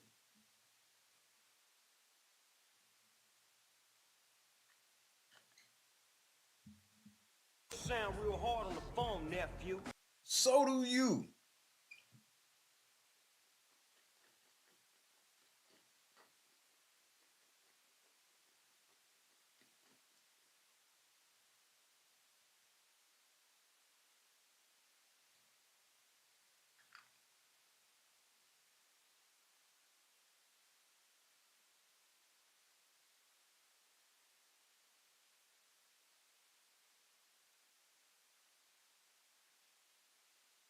It wasn't even for attention. He said that shit for a fucking brand deal. He said that shit for a paycheck. Like, I told everybody when I heard it, I'm like, man, whatever it is, some bullshit. I still don't think that the nigga really smoked anyway. I think I was talking to LaKeen. I was telling LaKeen, bro, one thing with Snoop, I ain't never thought that nigga smoked weed. I ain't never seen him go hard in the paint. I've seen videos of Wiz Khalifa going hard in the paint. Hard. Waxed out, bonging, all that shit. I've seen video. It's easy. You can literally look up some videos on YouTube and see Wiz getting with the shits. Bro, you ain't never really seen Snoop smoke like that, ever. I've always told Christy I could outsmoke Snoop. Easily. Easily.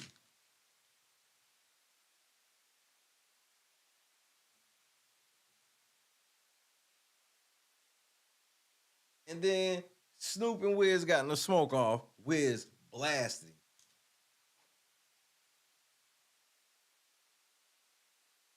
That Tukey hit the wax. He was sleeping on the floor.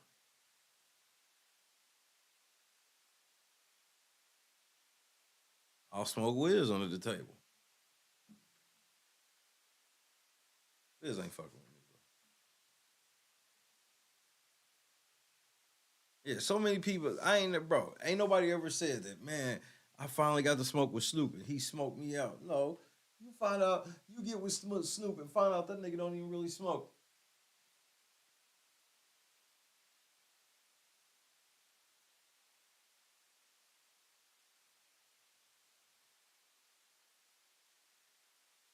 Just wild, Tata.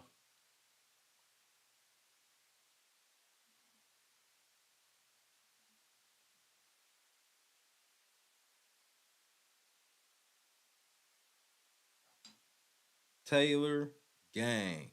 Taylor gang. You know we smoking Taylors.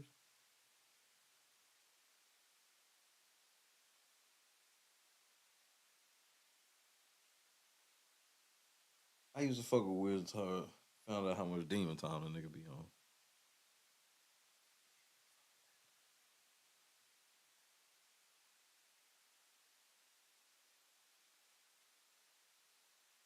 Yeah, Snoop, like he too old and shit. I'm too old to eat a motherfucking edible.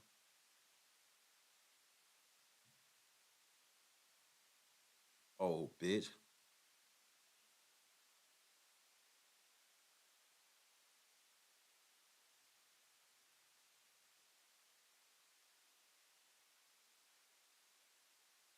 Okay, we gotta get into this other story.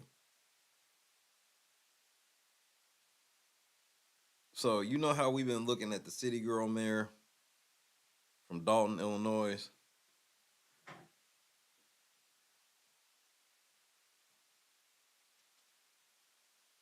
Nigga, we got a new mayor on patrol.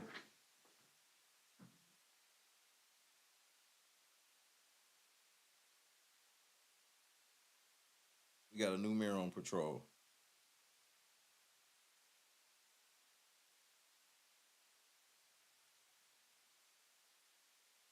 Hold up right quick.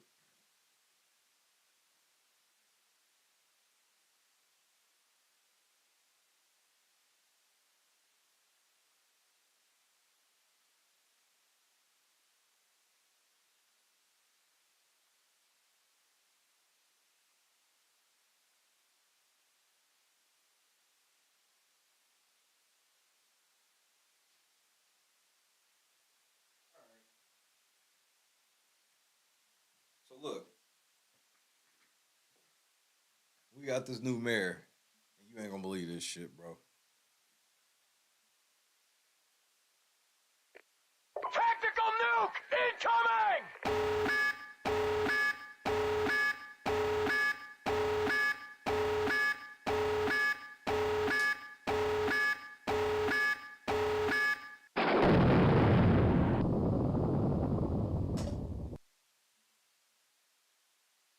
I criticized her. You know, I felt I had every right to call her out on her behavior. El Monte resident Gabby Leos makes it very clear how she feels about Mayor Jessica Ancona. You're a disgrace. You're disrespectful. She accuses Mayor Ancona of using her power and position to try to silence and intimidate her. I don't understand how a person in her position can spend so much time wanting to retaliate and harass a resident. Okay, these are some strong-ass allegations, lady. Let's hear what you got. The bad blood started in 2022 when Ancona ran for a second term. Leos, a longtime community activist and volunteer with the city, says she was distributing these flyers for a meeting about traffic safety. Okay, a meeting about traffic safety. Strategic Traffic Offender Program. Stop. But she says Mayor Ancona assumed she was campaigning for her opponent and allegedly yelled at her. I showed her the flyers and I said, these are stop flyers. And then she turned around and she goes, well, I wouldn't put it past you. And I thought, whoa, like, where's that coming from? The fuck? Angered by that encounter, Leos Yeah, okay, bitch. Sure she did that. Yeah, okay. Went home and wrote a long email addressed to the mayor and the city council. In that strongly worded email, Leos called Ancona a chola. Heifer. She called the mayor a chola, nigga. I'm done. And a couple of other words we can't say on the news. She sent the email to my job.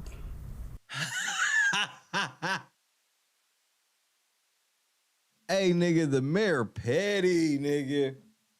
I'm petty. She said the mayor sent that email to her fucking job.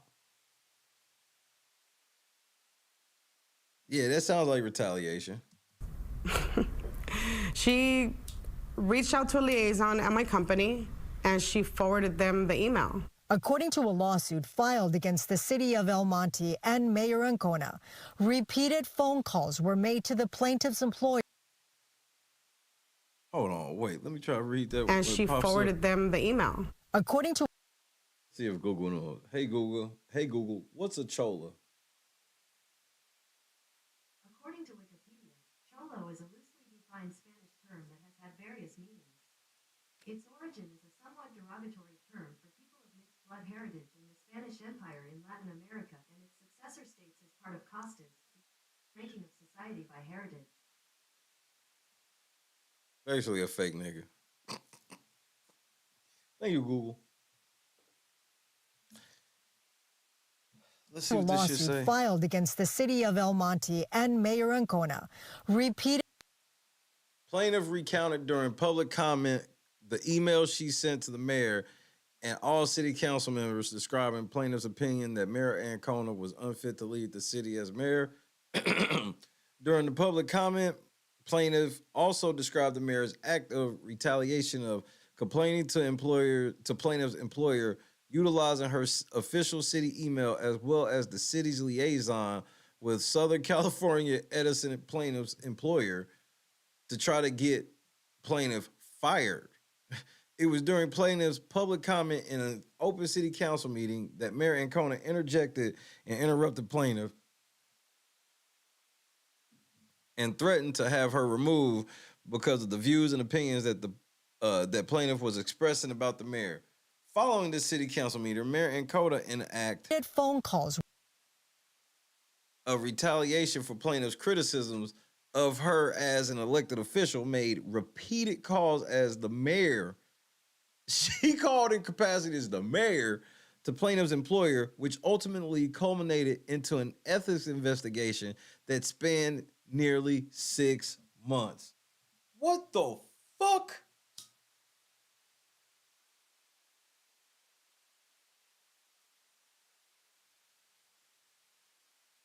I promise you it gets worse.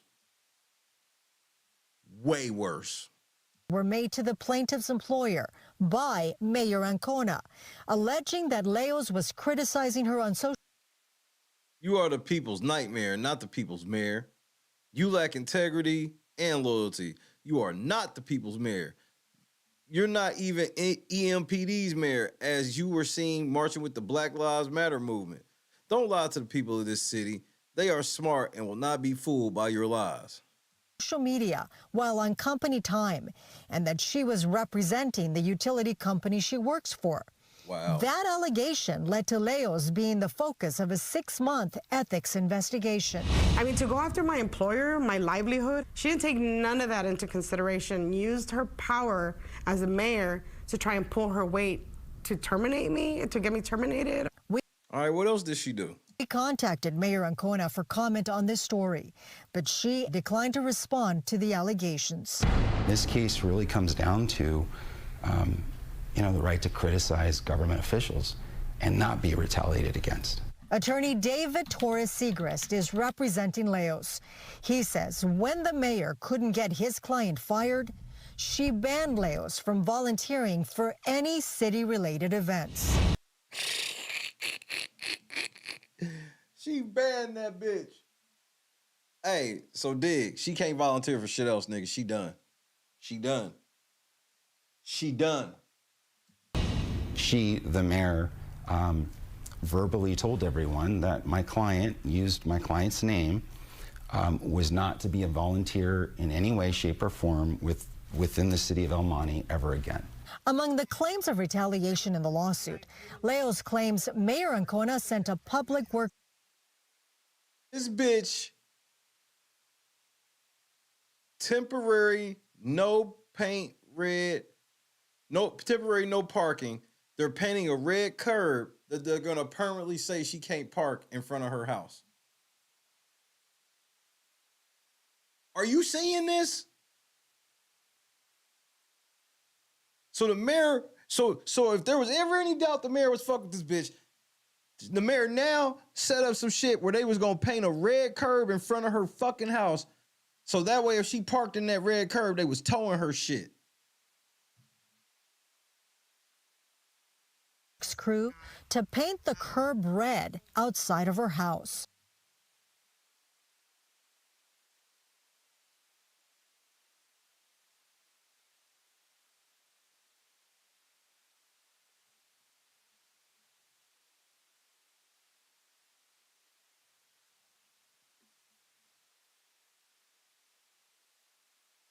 This is insane. They came and they tried to minimize the amount of space that I have in front of my house so that I don't have parking space for my cars. Leo spotted, and the red curb is on pause for now. But a few months ago... Unbelievable. It gets even worse. This takes the cake right here. Prepare yourself. Tactical nuke incoming!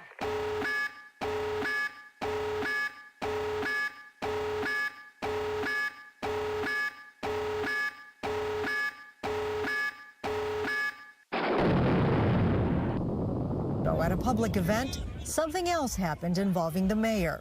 Out in public, she sends a known gang member from El Monte Flores to intimidate my client. Mayor. Wait, what? Stop. Stop. First of all, shut up. That's a nice Reggie White jersey.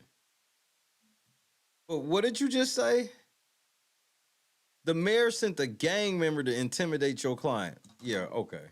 Mayor Ancona, seen here wearing a green top, appears to motion to the tall man wearing the number 92 jersey.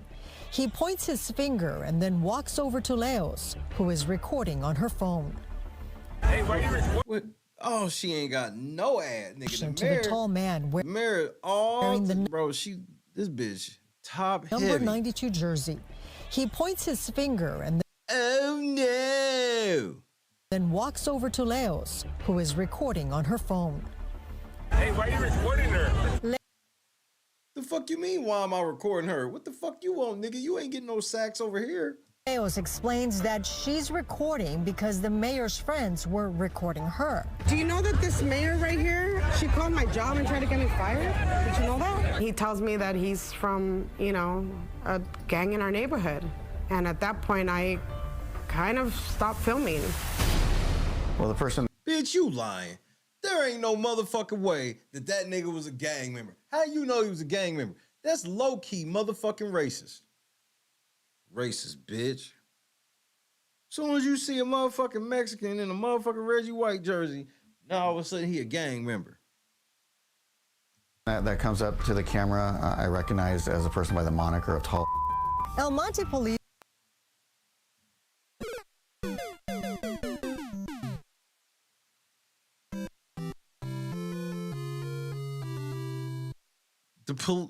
The news reached out to the police, and the police like, oh yeah, we know that nigga. Yeah, he is. The mayor is sending gang members at people. What? This is a fucking movie. Police Chief Jake Fisher won't get into the battle between the mayor and the resident. I assure you won't. Yeah, I'm not getting involved in that, but yeah, we know that nigga. But he does confirm the identity of the man seen with Mayor Ancona.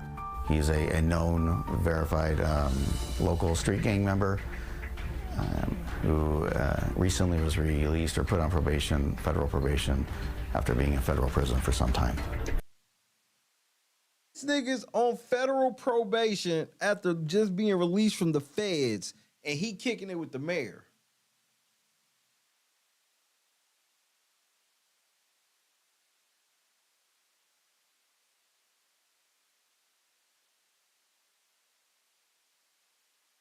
She fucking him.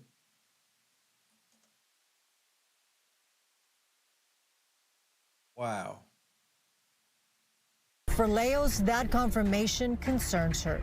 She keeps wondering, what is next? You've now crossed so many lines with me because I called you a chola. I criticized you for your behavior, and this is the extent you're going to? When is she gonna stop? Dead, nigga. I ain't even trying to be funny. Look, if she, because it just seems like all she's doing is keep testing the waters more and more and more, and they keep bitching up more and more and more. So she's like, huh. So you guys aren't gonna ever do anything. Next thing you know, she gonna just fuck around, and clap her.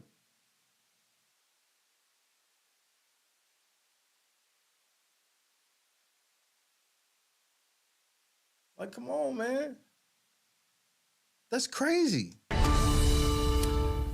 That was Gina Silva reporting. Fox 11 received a response from Mayor Ancona's attorneys. Quote, the court currently has our client's motion to dismiss plaintiff's complaint under submission.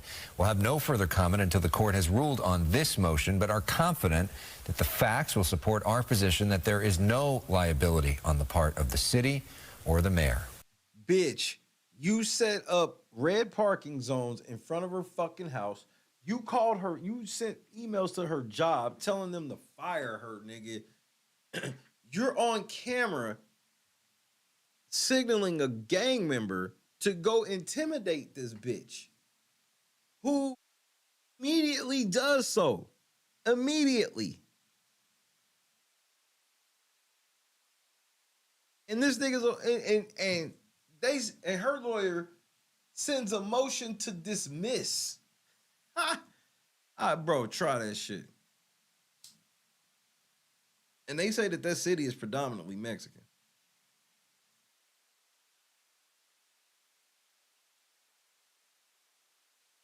Unbelievable. We should find out soon, says Gina. The second amended complaint was filed on November 5th, and a response is due on December 4th. What?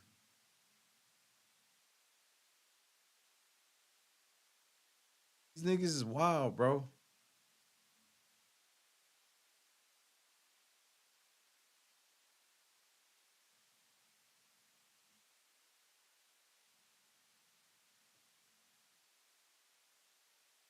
These female mayors is out here wreaking havoc.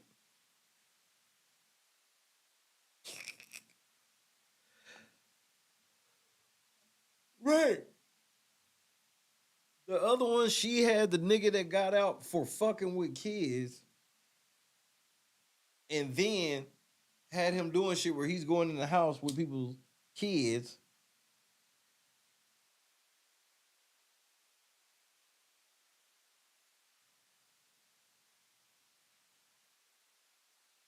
I wonder when this bitch get out of office.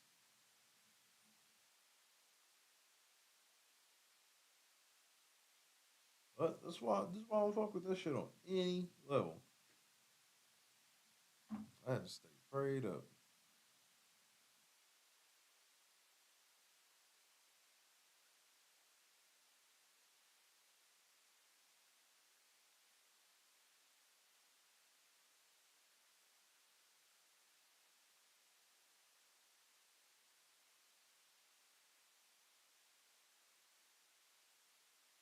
Oh, here's something else I want y'all to see.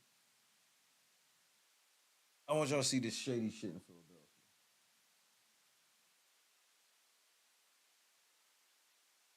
Hold on right quick. Let me grab something.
Why?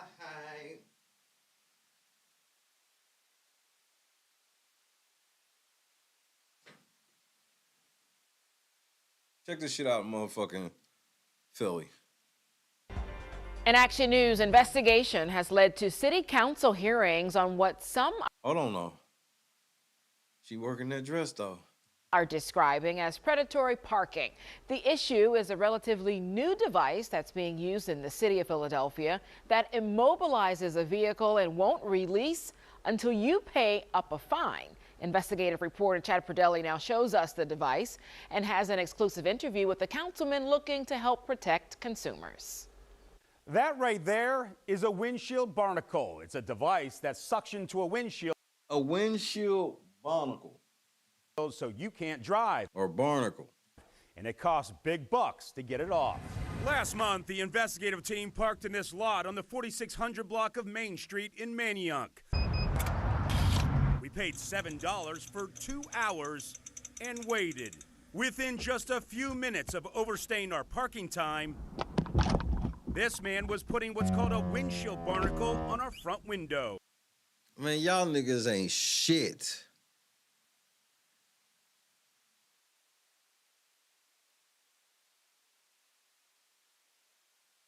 Within minutes. Besides it sucking onto my windshield, it sucked the life out of me that night. There's nothing on here that says anything about a barnacle. Teresa Hold on, Cougar Teresa. Rodak also got barnacled in August. She says her parking expired. Oh, nigga, she was Cougar, but now. From the streets did she emerge, into the street she will return. She belongs to the streets. Nigga, as soon as you see the shoes, that's all you need to know about her. Fired in the same lot. She was 15 minutes late. She had to pay $475 up front. The fuck? $475, nigga. Front to A-Bob's Towing, like us, to have it removed. She received a $300 refund after she removed the device and dropped it in this bin in the parking lot. And then you get $300 back. So $175 for them putting that on your shit.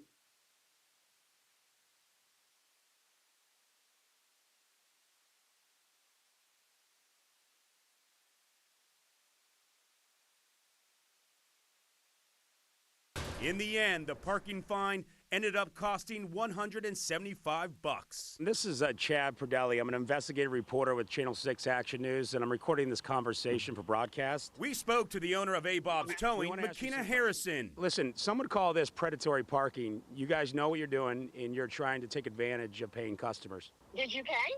She told us she believed the barnacles were legal, that signage out front of the lot is transparent, and that our vehicle was not immobilized. Do not move vehicle. Well, it says that I shouldn't move my car. Your car is not immobilized. You're free to go and drive off at your free will. We can't.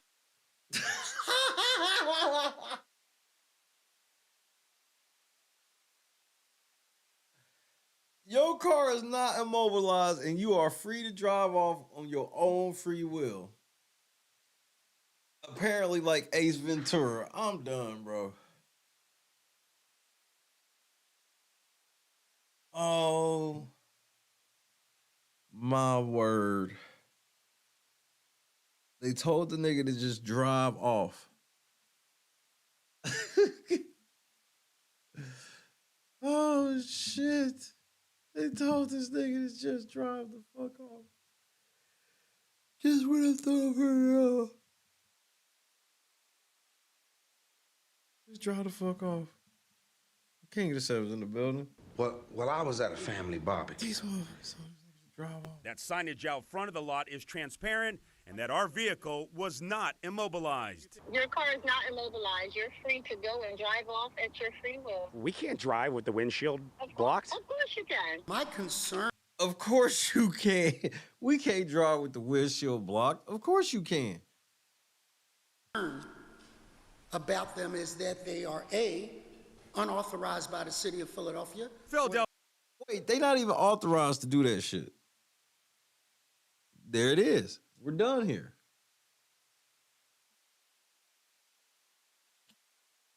That's it. We're done here. We are fucking done here, nigga. You not even authorized by the city to even be doing this shit. Philadelphia City Councilman Curtis Jones, whose district includes Manayunk, has now called for hearings after the investigative team alerted him to the problem. He wants changes to the towing laws to encompass windshield barnacles. It's illegal and actually unsafe. In Especially when they tell you to just drive off. 2016, the city passed a ticket-to-tow law, including in private pay parking lots. A key provision of the law states no vehicle shall be hooked, towed, or handled in any manner under this subsection unless the vehicle has been ticketed by the police or other law enforcement authority. There you go. Y'all niggas can't. So when the meter gets up, a cop has to come ticket it, and then you can do that shit. You can't just run up. Go up, you 15 minutes late, barnacle. And then they told the news, of course you can. They don't even understand. Y'all about to go out of business. Cause this is just the shit they doing out loud. Remember, they just had the motherfucker, they told on y'all, bro. Y'all made the news pay y'all $500 like some idiots. The news called y'all. Y'all should have been like, man, you know what? When you put it like that, you right. Come unhook they shit for free and still charge everybody else if y'all still want to be on some dirty shit. But when y'all made the news pay, the news said, bet. Well, we telling Congress, nigga. These niggas drew up a law. These niggas like, nigga, hold on, y'all breaking the law. We need to stand up and fight back. And it appears Makina Harrison is not a fan of the law. She posted this on Facebook in 2021. To basically let the city know that they need to reverse that ticket to tow. Police say they've received increasing calls about windshield barnacles. Jones says the council hearings will also address fee structures and safety issues. Janice, Bob, watch out for them fucking barnacles. So it sounds like a hustle to me, that somebody figured this out, figured this scheme out, and is implementing it without authorization. And we're going to take a hard look at it. Private. Now, here's the fucked up part. Could strike a deal with Congress to get a cut. Congress could just shake these niggas down. That's always a possibility. Parking lot owners run a business, and it's fair to say they should be paid when people overstay Yeah, that's the problem, Bob. They not waiting for that part. their parking. But at what cost? The lot is owned by Rock Urban Development. Both the owner and Bob's Towing declined comment and our request for an on-camera interview. Council hearings are expected by year end. I'm Action News investigative reporter Chad Perdelli, Channel 6 Action News. Nigga, they putting motherfucking a whole slab across your fucking windshield, nigga. What the fuck is wrong with people? Why are people so fucking greedy? A motherfucker take an extra 15 minutes and you like, well, $500. Nigga, why are you that greedy? That's greed. That's all that is. And then calling, then telling you to drive. Bro, they told the news that. So imagine what they tell regular motherfuckers that call. They really tell them niggas to fuck off, hang up on them. Hey, bitch, stop calling here. We ain't giving you shit. Bitch, whatever, bitch. Bitch, whatever, bitch. I bet you pay the money to get the shit off your windshield. Bye.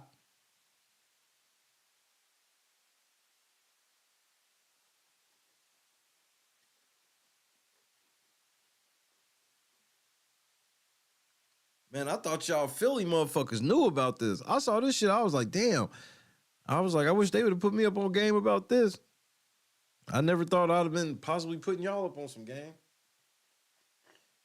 I saw this and said, I ain't never even seen no shit like this before. I said, what the fuck?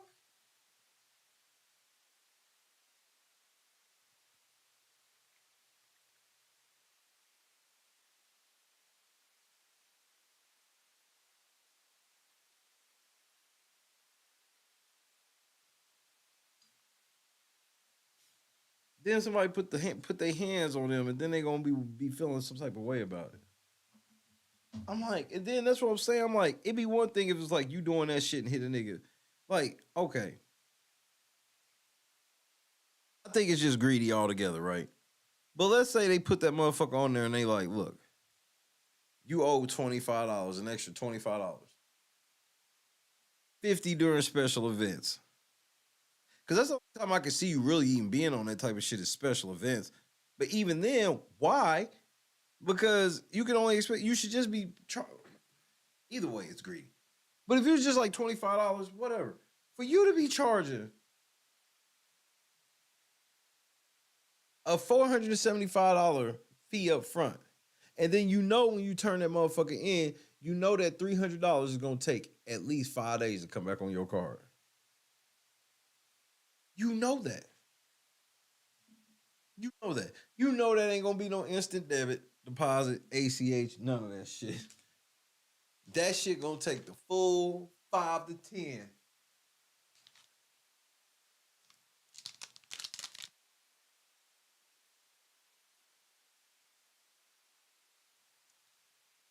$15 minutes cost the news $500. And them niggas stood firm with the news like some dummies. That was stupid for them to do that. They gonna regret that.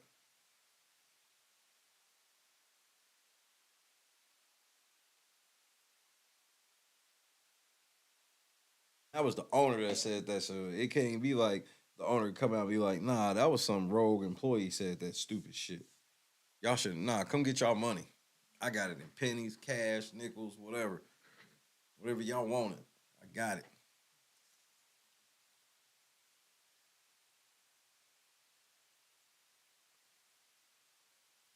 That's some,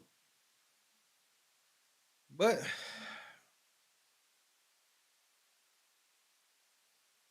these things happen.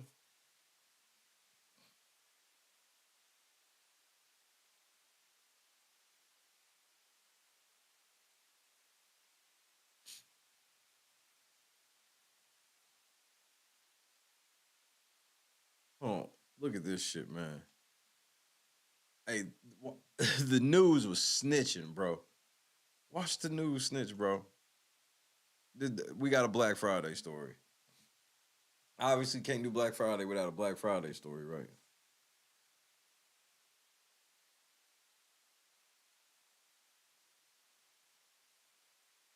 The news, you ain't shit for this expose. I don't even like calling this an expose because of how petty this is.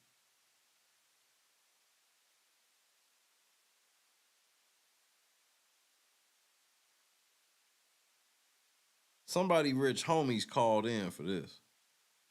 That's all I gotta say. Tactical nuke incoming!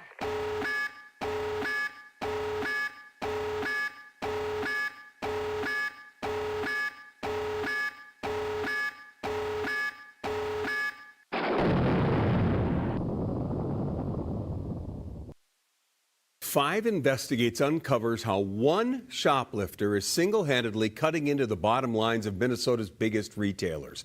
And as everyone gets ready to hit the stores on Black Friday, he is still out there. Investigative reporter Eric Rasmussen is here with some eye-popping security videos revealing how that one man helped himself to thousands of dollars worth of merchandise over and over again. He did. You may not know his name, but Best Buy and Target certainly do. Police reports and court records show Angelo Wagner Jr. has hit at least 26 stores, often working alone, and he's exactly the kind of guy retailers and detectives are most concerned about. It is these groups of people. All this Black Friday shit. They said one nigga in the city hit 26 stores, over 125 bands worth of shit.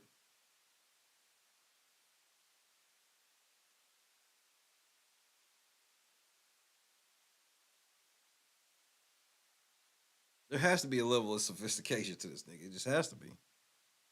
Coming in, you have 2 people, 5 people. Flash mobs grabbed the headlines, hitting 3 Best Buy stores in Maplewood, Burnsville, and Blaine, all on Black Friday in 2021. A wave of organized retail crime sweeping Minnesota and the nation. They are becoming more and more organized because it's profitable. But out of the spotlight, investigators say this man is quietly doing the most damage, month after month, store after store. If I give you a name, Angelo Wagner, you heard that one? Yes, I have. Angelo Maurice Wagner Jr., to be exact. Wagner's name kept popping up when... How do y'all know this nigga did it? 5 investigates analyzed more than... Angelo, come on. Yeah, got your ass. Fucking booster. 2 years of police reports from 30 Target and Best Buy stores around the Twin Cities. That's him at Target in West St. Paul. Look closely. Police say he used something to cut the cords off of those iPhones that were tethered to the display case. Investigators say Wagner teamed up with the woman in green at this Best Buy in Oakdale, taking laptops with an employee standing right next to them. We can't hear what was said, but it was not enough to stop them from strolling out the front door. Eventually, it'll impact us because... All right, old man, we out of here, though. Best Buy might have, let's just say, $50,000 in losses. Well, someone has to make up that amount somehow. Eagan detective Dan Spees worked a case involving Wagner. Nigga, y'all are the worst police ever. Y'all know who the nigga is. Y'all claim y'all got him stealing all this shit. What are y'all waiting on? In 2021. He figured out a specific way to do it. He goes in, steals a TV or the phones or the radios or whatever they are, and then a couple days later he does again. As an employee walks out of a locked stockroom door, security cameras at Target in Lakeville record Wagner walking in. Out of public view, but still on camera. He then helped himself to a variety of products off the shelves, including a PlayStation 5, all before making another casual getaway.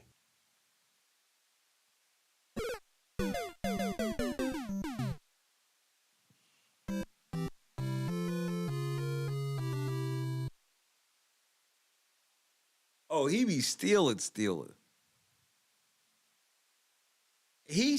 Bro, I don't think I've seen too many times nigga go in the back stealing like that.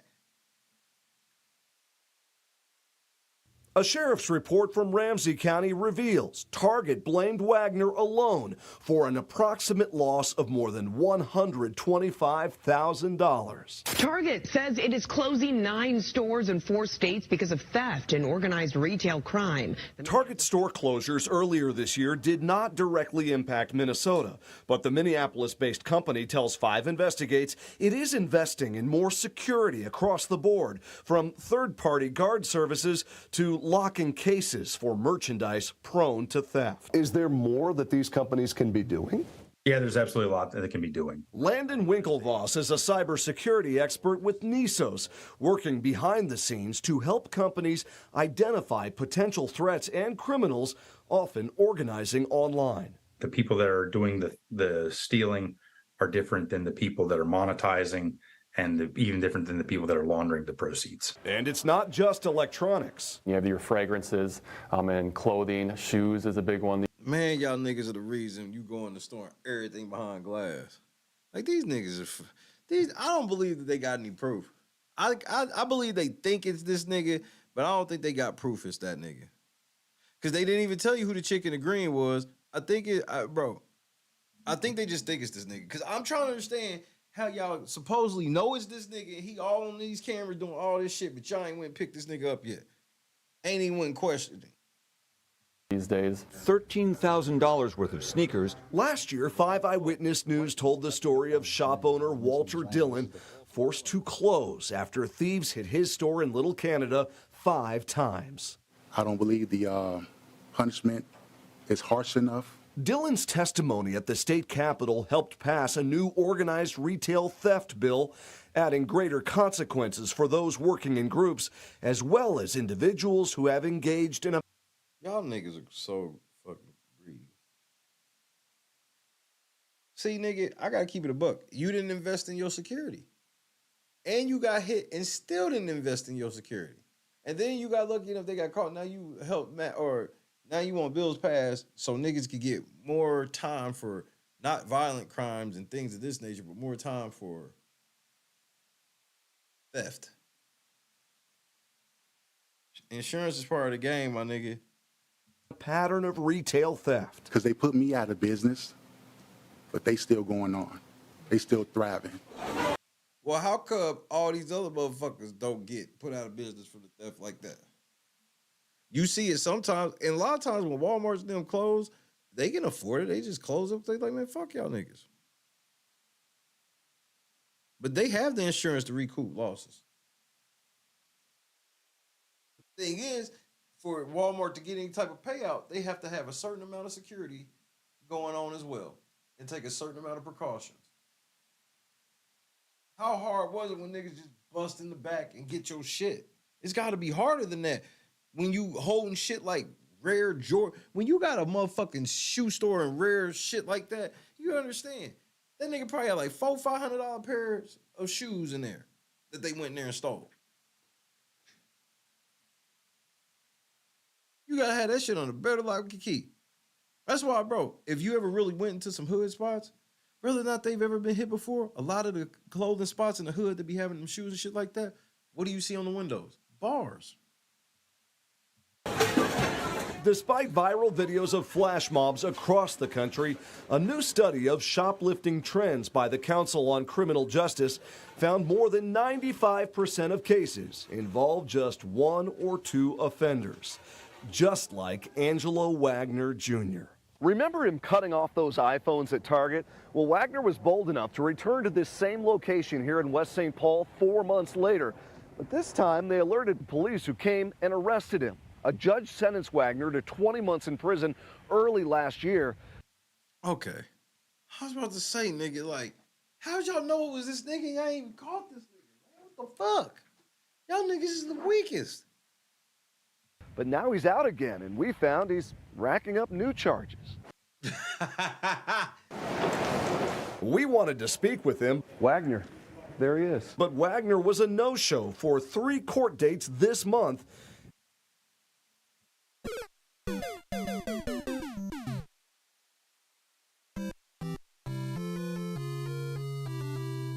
That's 3 FTA warrants.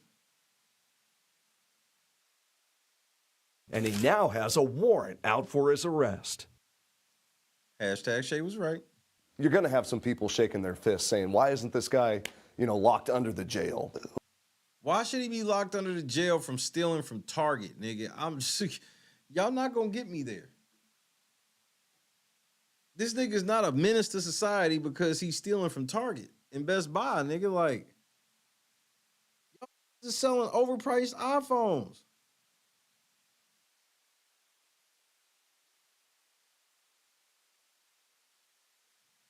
iPhone costs like $5 to make. Sell that bitch for $1,700.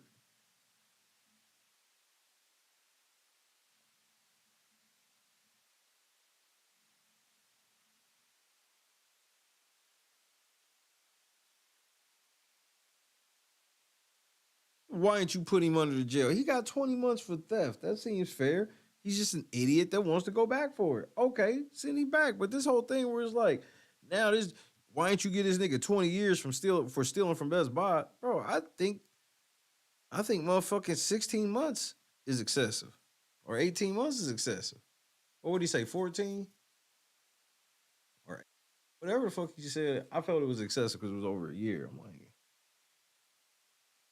But what's the solution here? Typically, you're right. With property crime, they typically do not go to jail or prison for a very long time. We don't know yet whether the new legislation will deter repeat offenders such as Wagner.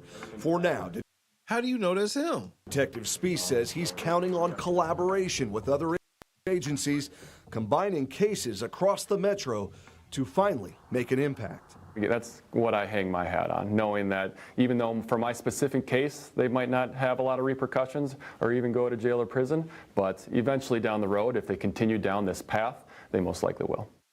We asked Target and Best Buy to sit down with us for interviews, but we're still waiting. I mean, he hit Target and Best Buy.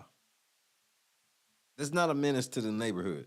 As a matter of fact, those two businesses are probably doing more harm to the neighborhood than him robbing them, to be honest with you. And that's not saying he should be stealing.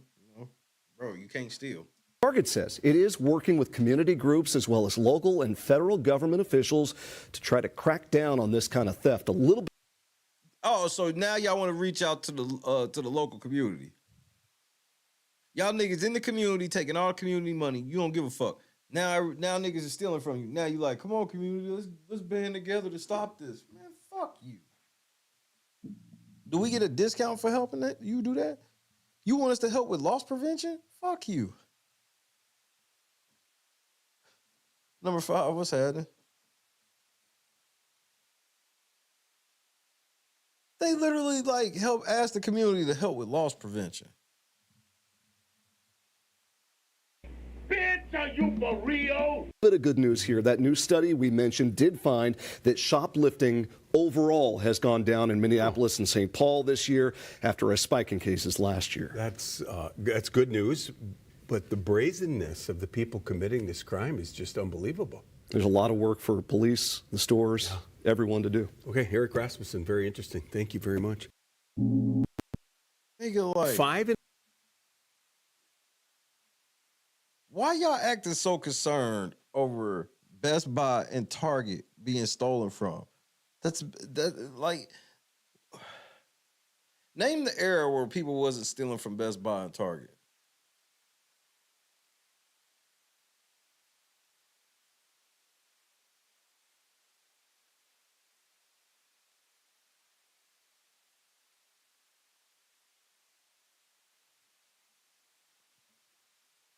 And it comes down to the fact that y'all hire shitty employees. This is what happens when you hire shitty employees. Nobody's paying attention. This nigga walked in the fucking back and was back there forever by himself. And Best Buy is a place where they got a nigga in the front that's watching the cameras. Y'all got a nigga walking through the store, hood up and a mask on. Then they got the shit where even if you catch the nigga, all you can do is tell the nigga to put it back. The race is on. That's why it's flash mobs, because they know that all they got to do is get out before the police get there.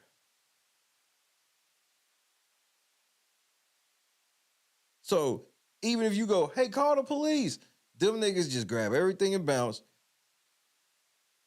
because they can't do nothing. They stop a motherfucker, they can get fired. And we've seen this time and time again. They will fire you for that.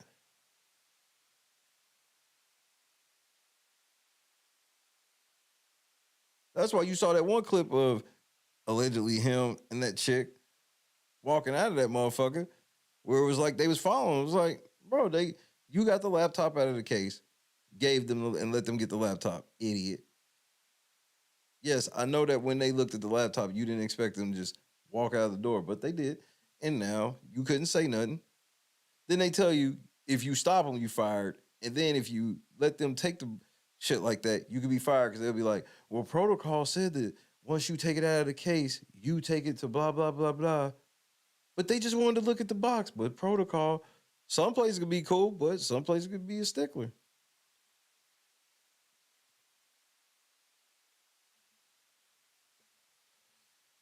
Everybody know that y'all stop having loss prevention like y'all used to at these places.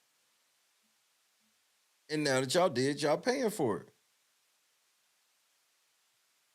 Because y'all start thinking that them tags was better security, was better security than real security. It's like, nigga, why the fuck do we need all this security? Well, we can just put shit in tags, put tags, security tags and shit on it, and when they try to sneak it out, and then they start realizing that people, motherfuckers just walk to the car. I mean, we've seen it. People with whole fucking carts of groceries.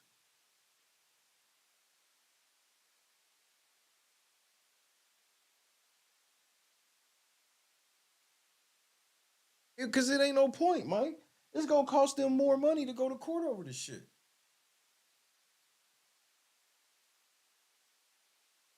Part of the reason why shit be marked up as high as it do is the pad, the fall on that shit. What's up, Crystal? Happy Black Friday to everybody.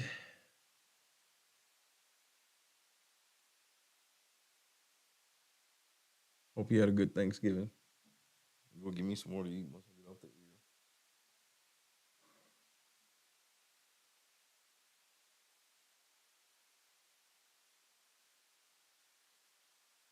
Like, they was low-key hating on this nigga. Especially when they was like, yeah, and this nigga got locked up. And you know, what do you know? He's stealing still. Oh, allegedly. And he could be. He just ain't convicted. The first shit, yeah, ain't no alleged, nigga. You went to jail for it.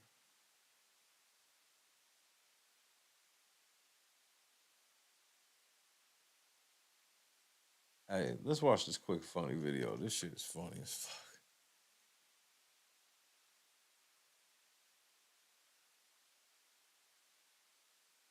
Oh, tell me I can't get this motherfucker. Oh, I can't. I don't know what to say. Great to laugh your ass off. Tactical nuke incoming!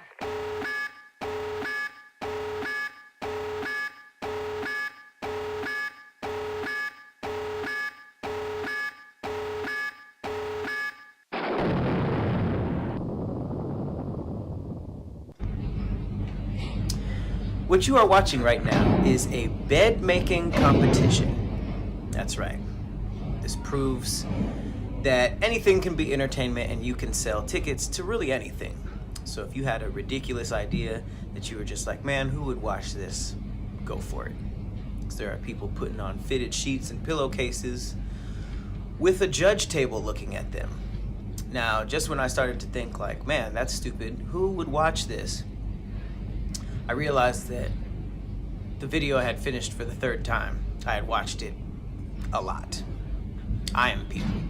I don't know if I would get out of my bed and drive somewhere to watch this, but in terms of just a quick video on my timeline, I like it. Because it's very intricate. These are like ninjas when it comes to just making the bed. And as someone who struggles with the fitted sheet, I mean, oh God, that moment when you asleep and you wake up and you just see raw mattress on a corner, and you like, it's not a big deal, but it is. You do the whole thing, but you try to you know, Superman punch it back and then the next one pops off. I hate it. So the fact that there are like experts at this is cool. What's not cool is the judgment part. What gives you the qualifications to judge a professional bed making competition? Are you all douchey, smoking a cigarette? Like, I've seen better corners, I've seen better folded sheets. Like, everybody should just come and be like, ah, that was fast. That was a fast bed making, you know? There shouldn't, what is there, Michael Jordan of this sport? That's just like, yeah, back in 95, I was making these beds left and right. These new generations can't make a bed like me. You got it too easy. You got the threads and the, I don't know how bed making has advanced. I don't even know how enough to make that joke, but I just it's hard for me to believe there's like athletes in this. Do they run the tape back? Do they study people's tape and be like, oh, I like how he did the corner. I like how he did the pillow. I need to do some drills on that, you know? Is their gym just a mattress store? Are there followers of this, or is this just people who are walking by like, hey, let's check this out? Like, are there stats? Oh, I got the assist. What does that mean? This motherfucker made a comforter in real time. Yeah, I handed him a pillowcase. There's so much going on with this. I don't want to go, but I'm interested. Does that make sense? Not interested, intrigued. The motherfucker made a comforter in real time. I saw this shit. I was like, man, what the fuck? Professional bed making, nigga. Woof.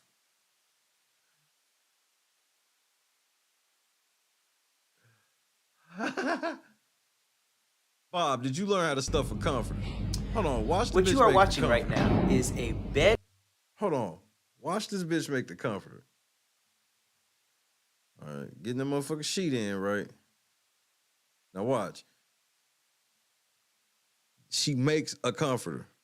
Look, scoot that shit out, fold it, and then now separate it. The motherfucker filling.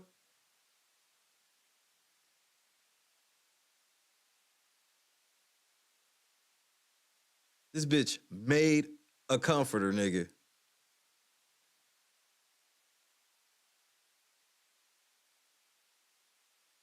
That bitch made a comforter.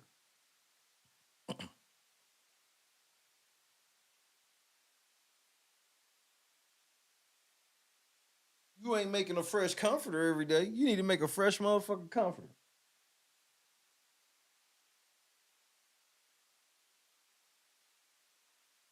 These hoes is pros.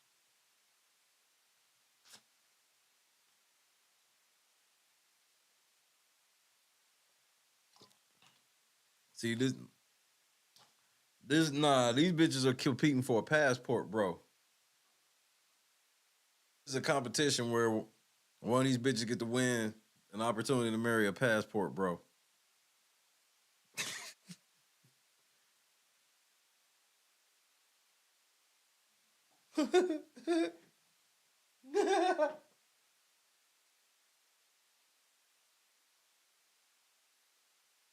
It is what it is.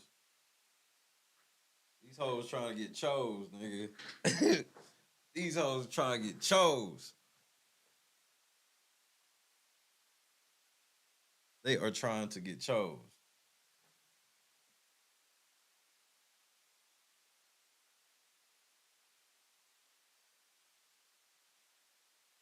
They all competing for this nigga right there in the suit, nigga. Yeah. How fast can you hoes make the bed up? I can make it faster than her. I bet you can't. Yes, I can. Matter of fact, we about to rent out this conference room. We gonna find out. Sorry, you hoes talking all this shit. We gonna find out. Let me see if I can find the whole video right quick.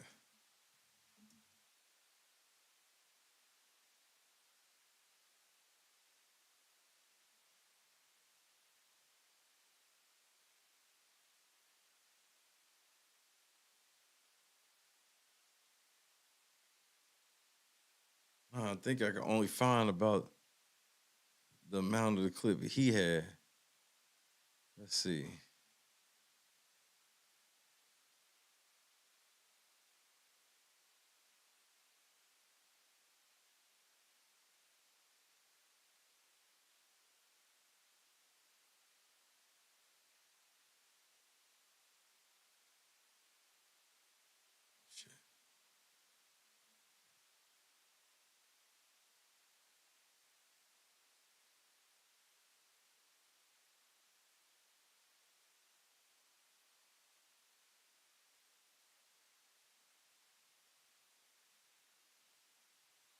All right, I can't find the whole one of her. Hold on, wait. Is this it?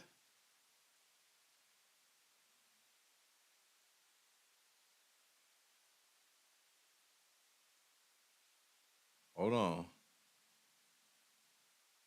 Let's try this one.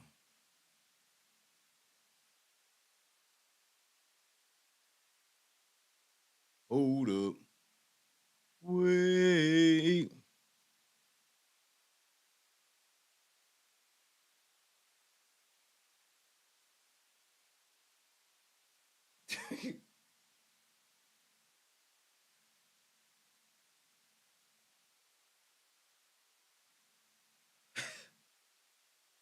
I love the internet sometimes, bro.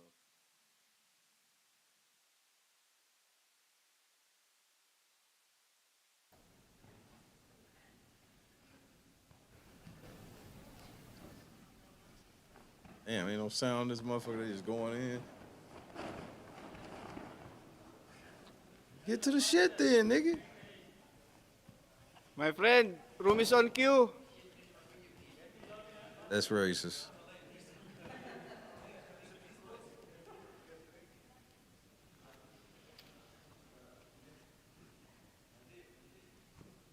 Man, y'all niggas ain't as fast as the hoes, nigga. Hold on, nigga. What is that, nigga? Oh, no. Oh, no. Oh, no, you didn't. Wait a minute. No, you did.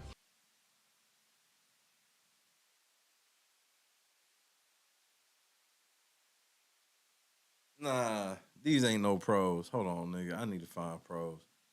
That's disrespectful. All right, let's see this nigga that supposedly won. That nigga corner. The fact that he walked away from that corner is a oh no. Nah, I ain't even going for that, nigga. You gotta do better than that, cuz. No. The answer is no. He disqualified just for walking away. All right, let's see, nigga. You hyping it up. I know you told your friend you. Motherfucking copyright. Nigga, you making up a motherfucking twin bed. Hurry up, nigga. You taking too long. Go, go, go, go, go, go, go, go, go, go, go, go. See, this ain't a secret time comp. There go the timer right there.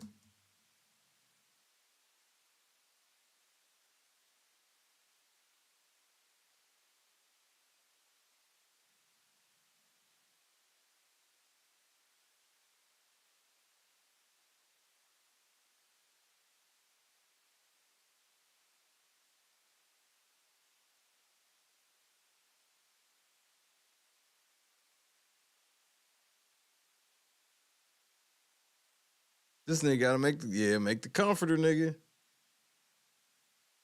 Nah, them bitches are better.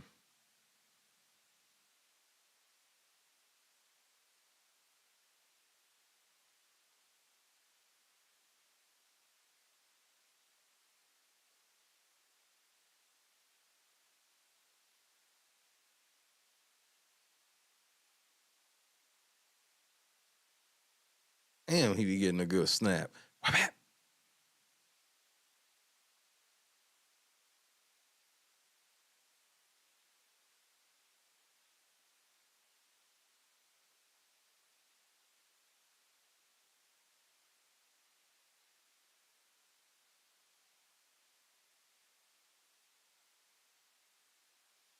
Oh, that's a cold ass tuck right there.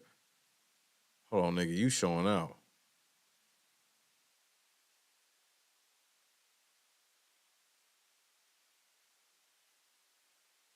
No, fuck that, Bob. We sleeping for comfort in this. You sound like you hating. All right, Bob, we're gonna get a final time, and your ass better do it tomorrow. Oh yeah, he cold. He beating that nigga ass, bro. He beating the hit the like button, bro. He kicking that nigga's ass. He damn near taking his time at this point.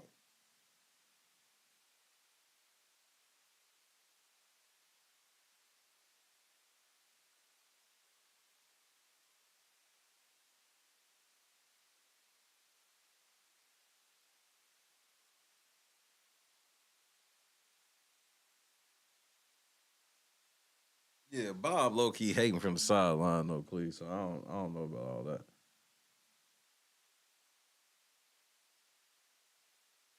Yeah, he definitely juicing. But I don't think they testing yet, so fuck it.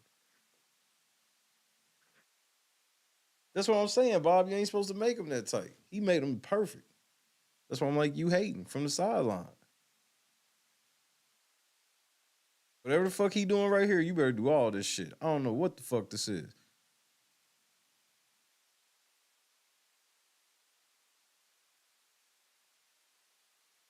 Look, that nigga's measuring the corners and shit right now. Yeah, nigga, hold on. Hold on, let's see this shit, nigga. Yeah, that's cool, nigga. That nigga did some cold ass shit. Let's see this shit. Nah, nigga, look at this sloppy ass shit. Shit sloppy than a bitch, nigga. And this nigga think he won. Hey, nigga, get over here and fix this fucking corner, nigga.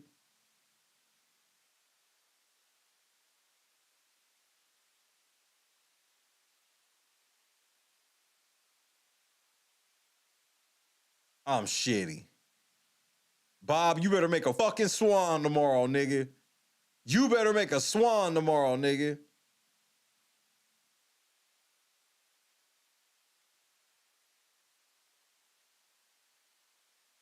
Yeah, he juicing.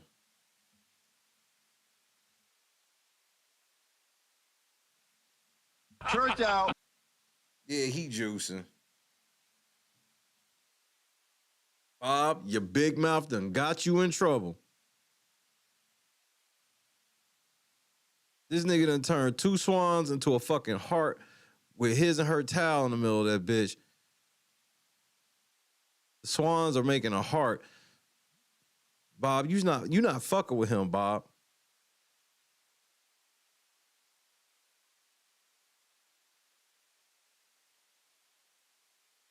Oh, now he just showing out now.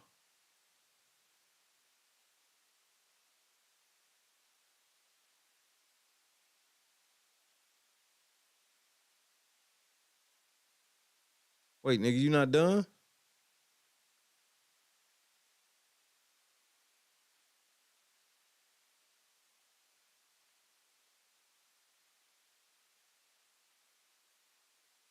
Yeah, Bob's gonna acknowledge this nigga, bro. Yeah, he is showing all the way off. This nigga's in his bag. Hold on, nigga. Get in your bag then. Just fucked your bitch on that bed. Nigga, don't ever let your girl go over a house where a nigga can do this. If you can find out this nigga has this talent, your bitch can't ever meet him. This nigga just made up the bed at the Sybaris.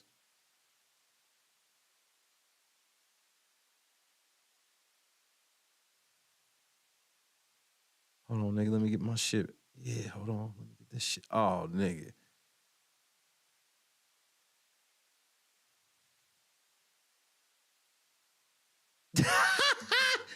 Bow on them hoes, nigga. Well, bow on them hoes then. Well, bow on them hoes then. I'm that nigga. Let the world know I'm that nigga. This other nigga's still working.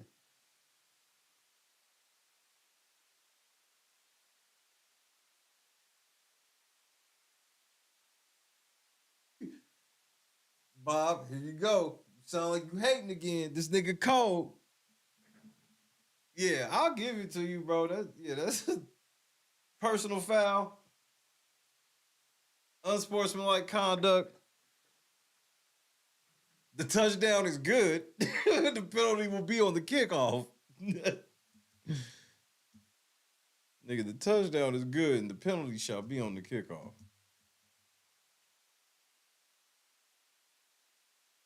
You're welcome.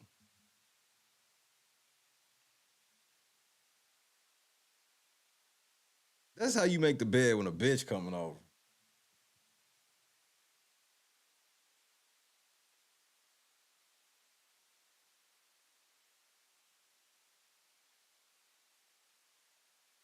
That's some shit you do on Valentine's Day and then make your girl sleep on the couch. Bitch, you not laying in this bed? You know how long it took me to do that shit?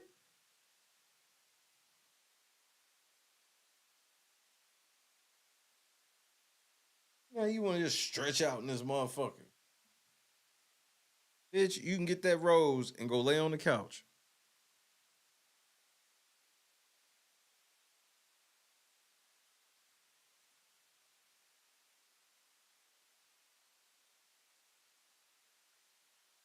Now Bob's like, they need to sprinkle fucking candy and all this other turn down service and shit. Look, I made the bed. You can do your own turn down service. You put your own bag in the back. I do not do that. I am not a sky cap.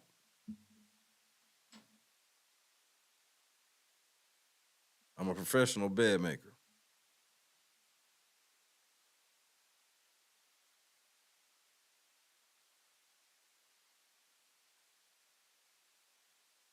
These motherfuckers out here doing competition bed making.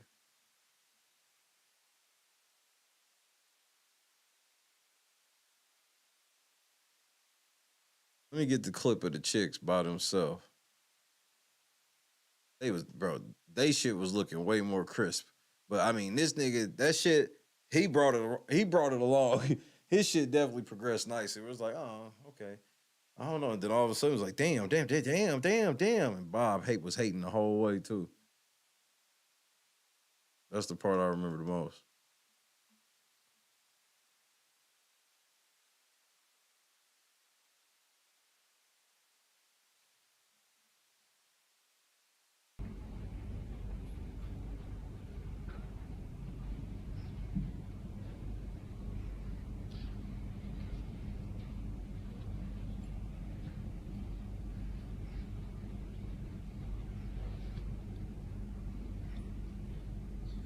That's a dude. This part, sure.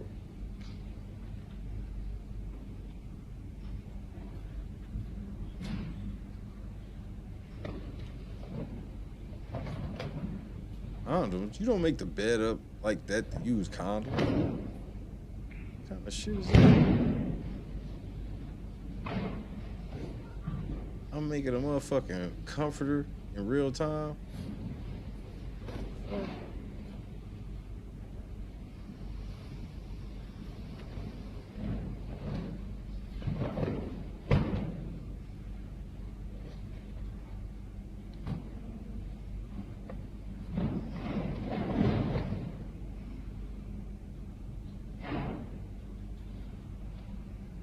This is what's wrong with your black ass now. You always thinking of something to do in Defiance.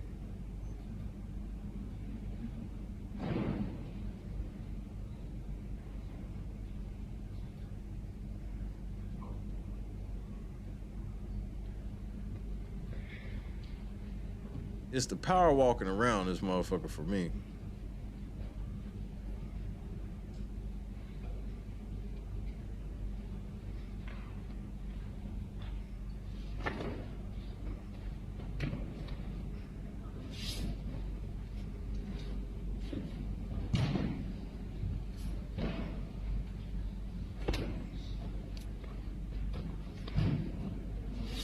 I don't give a fuck what they are.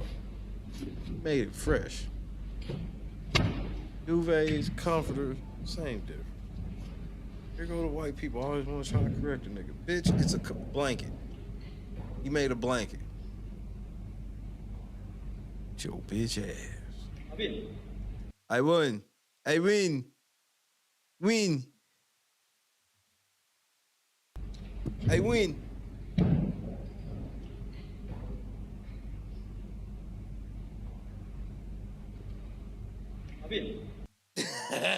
Win. Nigga, now that's unsportsmanlike. You walking past the goal, you walking past the end zone, you walk past the goal line and say win. Yeah, that's 15 yards. Win.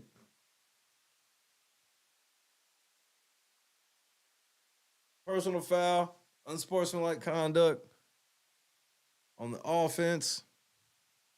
Win.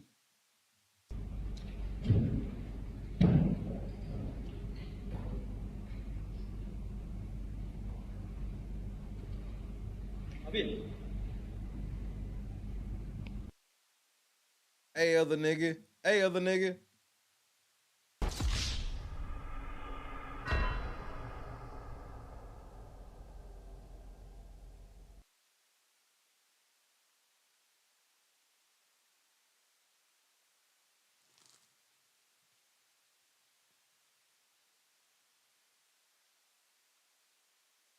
Literally, there's anything. Literally. Of all the things you ain't never heard of.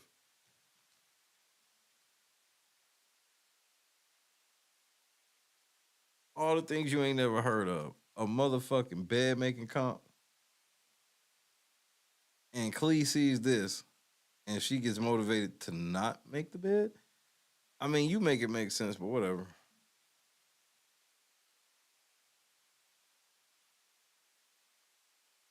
That motherfucker made a swan with a rose. Having the swans make a heart. This nigga went for extra points. Be the change.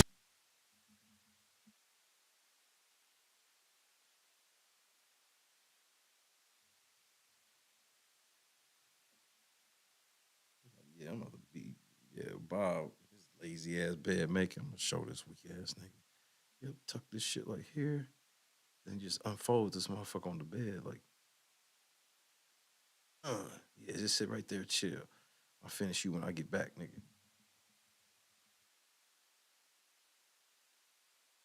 Good shit.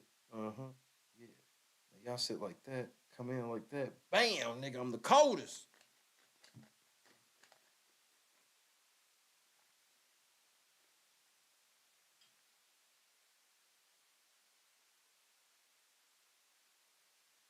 Mm-hmm. Get this other shit popping off. All this shit Bob too lazy to do. Yep, do this right here. Yeah, nigga. This other one popping off. Uh-huh. Come over here. Bam. Drop that motherfucker in there like that. Yeah, you see it. All right, nigga. Now go ahead and just make this last little shit, cause you know I ain't got shit else to do, nigga. It's all in the technique, nigga. You see it. Accordion on your ass, nigga. Now, get this last little shit so I can fuck your bitch. Wait, hold on.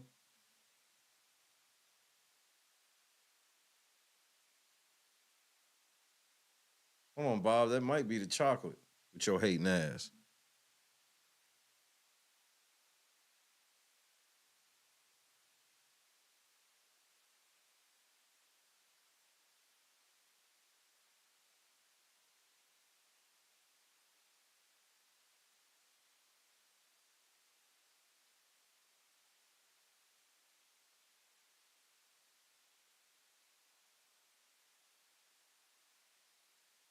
Yeah, one of those has to be a piece of candy.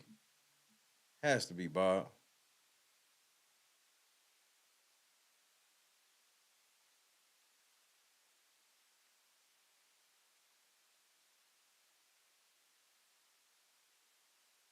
Get them corners right. Yep. Yep. Straighten that shit up. You got it. Win.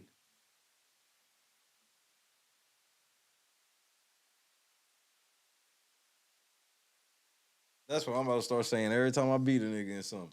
Win.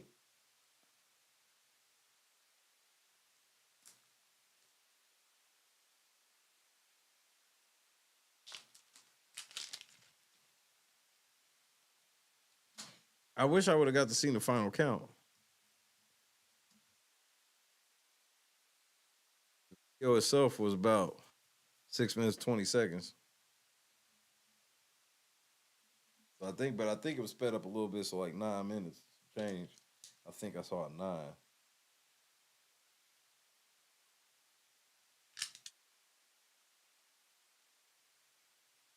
What about the black light inspection? Pause.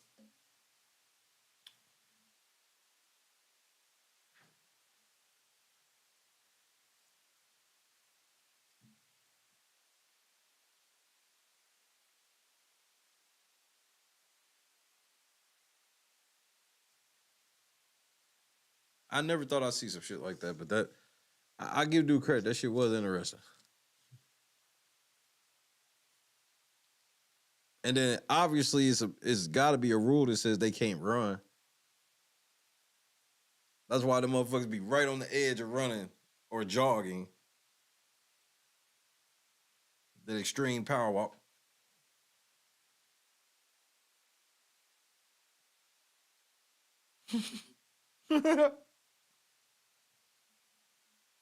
Hit the like button for the bed makers. Don't do it for me. Do it for the bed makers. Don't do it for the bed wetters. Do it for the bed makers. Must have decorum. Decorum is key. Better than decoral. Never decoral. Always decorum. The word is decorum. Because anything else would be uncivilized.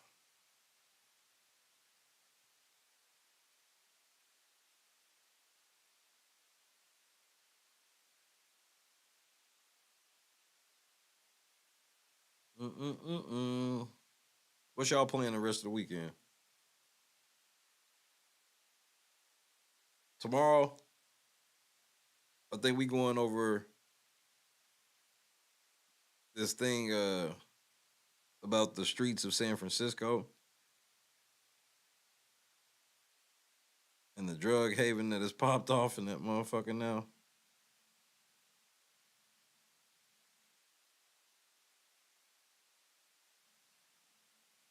It's outrageous.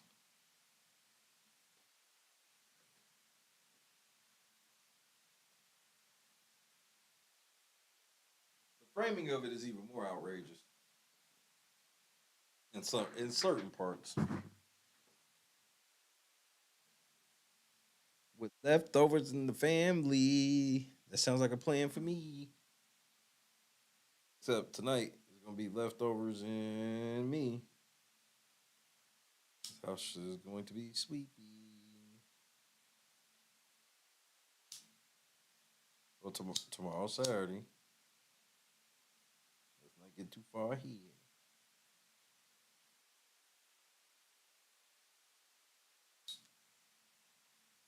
Christy got the Christmas tree up today. It looks amazing. I haven't got to tell her yet because I just saw it since I've been on the air.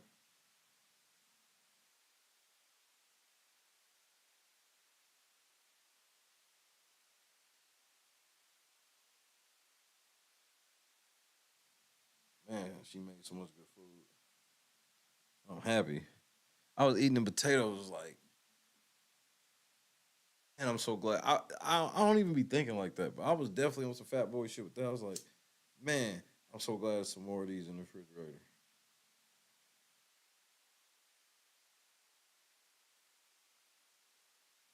That's all I could think.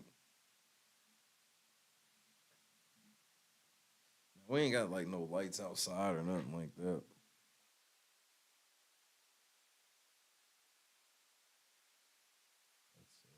That's well outside the Christmas budget.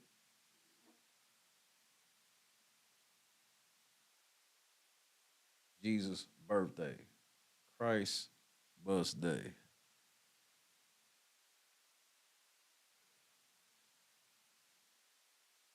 Because the world does not want us to be celebrating Christmas. They want us to be celebrating Santa Day, Satan Day, money and gifts.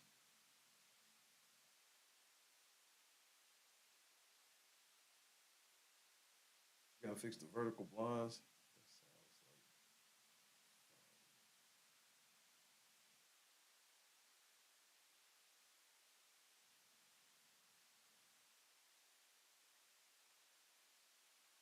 Anybody go shopping today? It's more like an online thing. Nowadays, people really just don't care, which is good. Or maybe it's just me.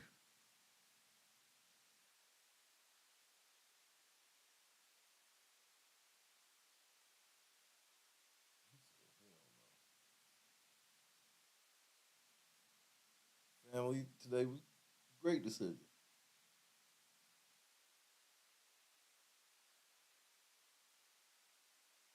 Ah.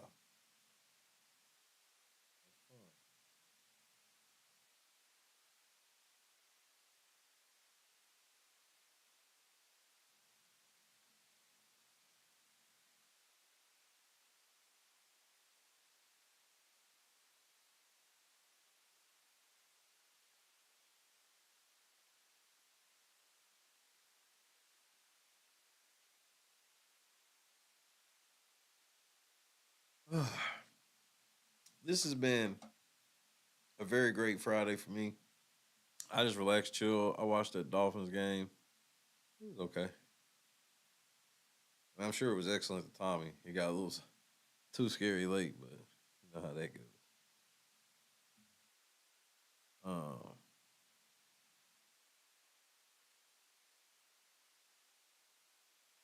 Friday football game, yeah, could have been better, but whatever. It'd have been better. Like it'd have been better to have two. You gotta make it like a thing. Like just tell them motherfuckers to take time out early on Friday for one football game is kind of weird. If they'd have did a double header or even another triple header, if it had been back to back triple headers, people would have liked that. But what else do you expect from Demon Time Amazon? The halftime show was them promoting the post game show. No bullshit. They did an interview with Garth Brooks, who was supposed to be doing a performance after the game that you were supposed to stay tuned for.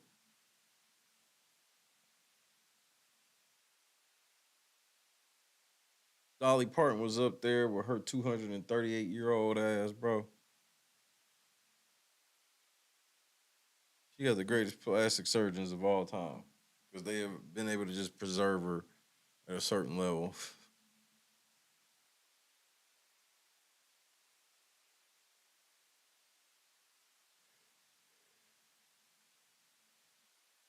Not pulling the dual lick. Hey, sometimes you gotta pull that dual lick. Benefit of the kids. Sometimes you can pull a dual lick. I bought a Google thing to replace Alexa. I'm proud of you. Extremely proud.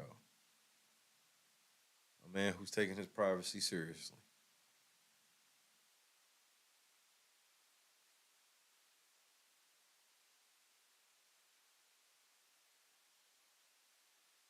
I wanted to watch some basketball today, but I didn't get around to it. I took a little mini nap. Shit like that, but nothing major.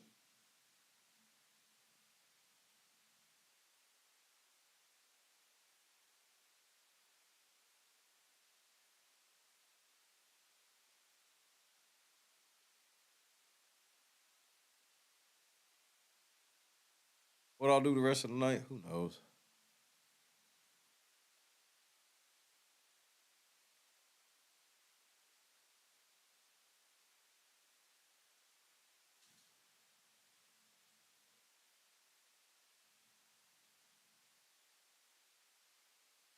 Unplugged your Alexa. That's a great idea. Google or nothing, like straight up. And the reason why, if people ain't ever known why I pick Google over everything is because of the security and their terms of service. There ain't no hidden bunch of hidden shit.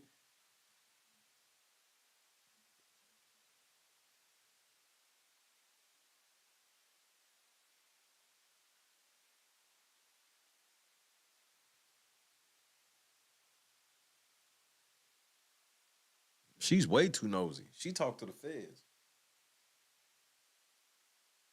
I ain't never heard of a case where somebody's gotten fucked up or some shit because of their Google Home. The police got some shit from Google, was able to get your phone unlocked from Google. You ain't never heard of that.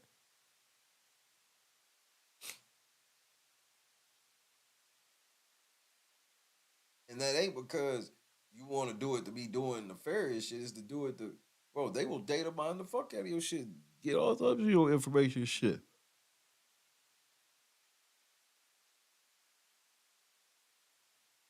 That's why the government always be trying to hit Google with some type of antitrust shit, because Google don't be letting them hold reign over them like that, where the security be staying intact. Yeah, Alexa, Siri, they tell, bro.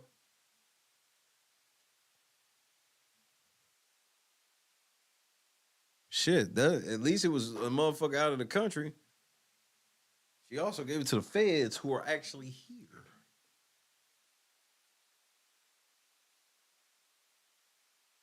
Allegedly.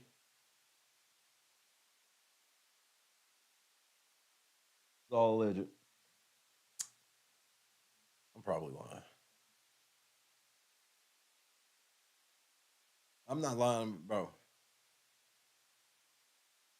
Just look up some YouTube videos about Alexa. As a matter of fact, I'll give you a direct YouTube search. Look up Alexa horror stories.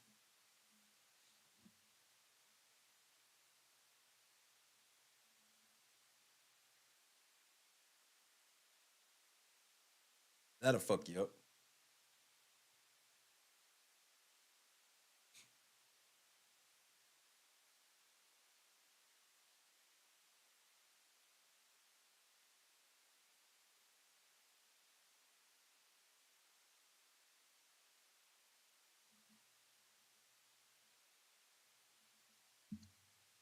Today feel like Sunday, which is good. Ain't nothing better than to feel like it's Sunday and then it's Friday.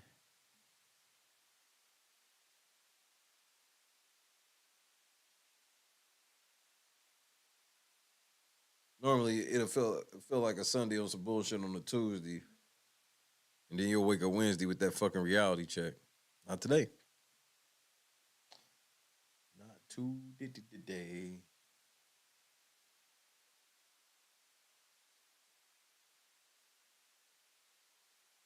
Is there one more short one before I go? This here, a couple funny short things. Have y'all ever heard of this YouTuber named Uncle Roger? I just learned about this nigga the other day. This nigga had me in tears.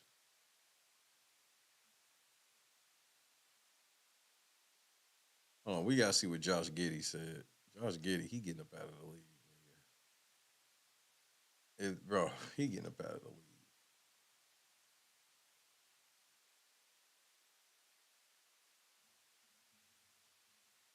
Josh Giddey speaks out for the first time since some serious allegations came out. Over the past couple of days, there was some pretty serious allegations. I know nothing is concrete there, but is there anything you can say as to this situation? Yeah, I mean, I understand the question, obviously, but no, there's no further comment right now.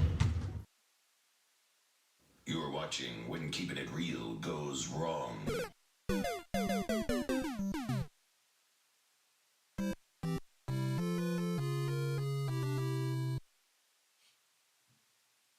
Yes, Jackie. I was watching this motherfucker. I ain't never seen this motherfucker. I saw this motherfucker roasting Rachel Ray and was in tears. Josh Giddey, some pictures came out of Josh Giddey. He plays for the Oklahoma City Thunder. Some pictures came out with him with an alleged 16-year-old chick who claims that she fucked him.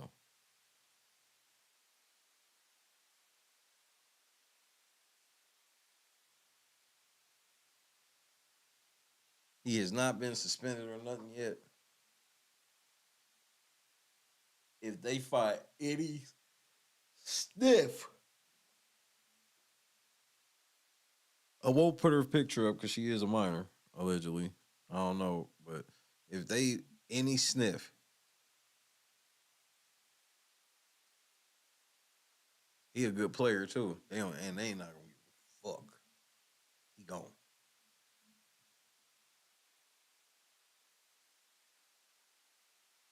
Hey Google, how old is Josh Giddey? Sorry, I don't understand. How old is Josh Giddey? 21 years old. Josh Giddey, baby. Well, if she's 16, it don't matter. It's hard for it to matter even if he went in the NBA. He ain't going to jail for none of it. Unless it was some, unless this is the tip of the iceberg, obviously. But if, like I said, they investigating right now. The NBA is investigating right now. If they find anything, he's done. We're not talking suspension. He's done. They're releasing him. The Thunder are going to release him, and he's never getting a job again. Blackball.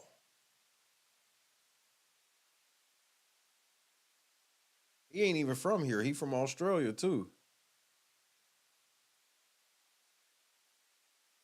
So at least he can take the bread that he's made and take his ass back to Australia. Hopefully he ain't just been burning through it, cause it looks like the train getting ready to run out quick. Time to take what you made and start a new career.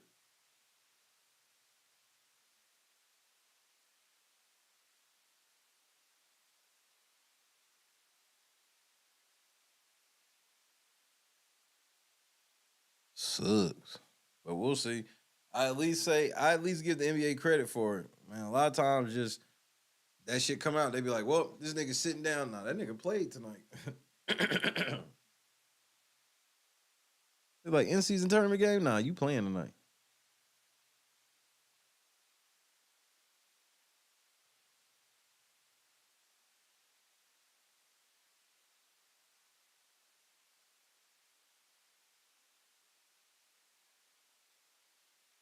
But you can guarantee, and the reason why they okay with it, because they like, we getting ready to do, all right, nigga, we about to do this investigation.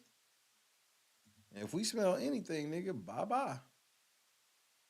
They not even gonna think twice. No matter how, bro, it could have been Shai Gilgeous-Alexander, which is their best player. They don't give a fuck, nigga. It could, bro. If they can prove it with LeBron, he gone. What they gonna make LeBron do is they be like, we can push it off to the end of the season, and your ass is going to retire. Then you figure it out on your own, or you just gonna get disgraced right now. That's the best LeBron could get. Best LeBron could get is a forced retirement. And if it's super bad, if it's of the violent nature, then they gonna make LeBron retire right now. They be like, nigga, you gotta retire right now.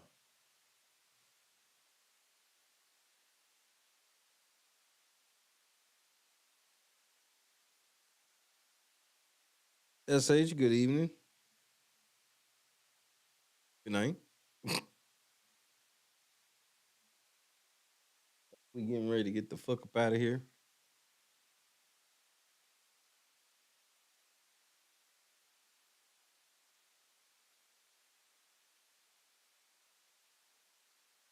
Give me some food. No, but I'm just saying though, Lakeem. I'm just saying that, like, if they can prove that if they can prove any NBA player was with a 16-year-old, shout out to SH on the replay. And shout out to the rest of the replay gang. What up, Annette, everybody? They can prove any player, it's hard for them to survive it. Like, you talking about if they can prove with Luka, Devin Booker, Kevin Durant, even Steph, all these niggas are gone.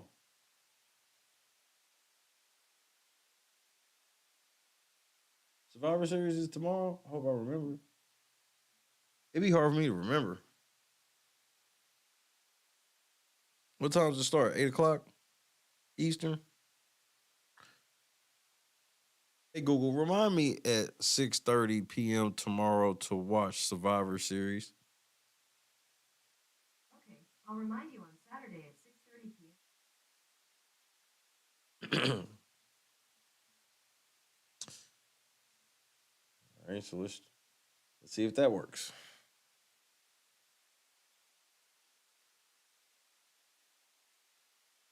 See if that works. Oh yeah, they taking all this shit.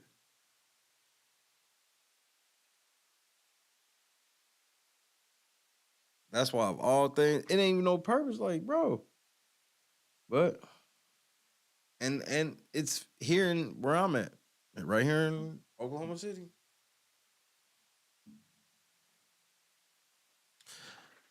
Crazy, in fucking sane.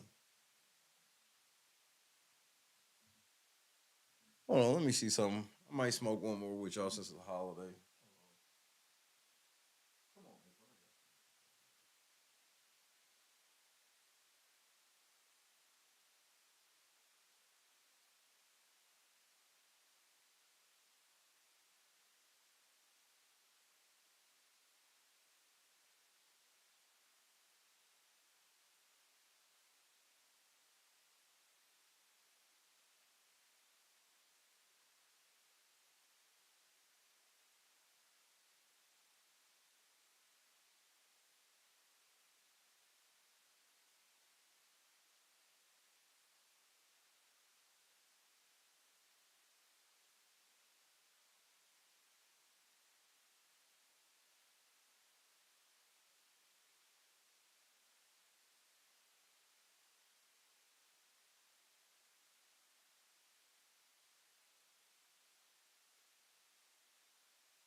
See what other short clip I got.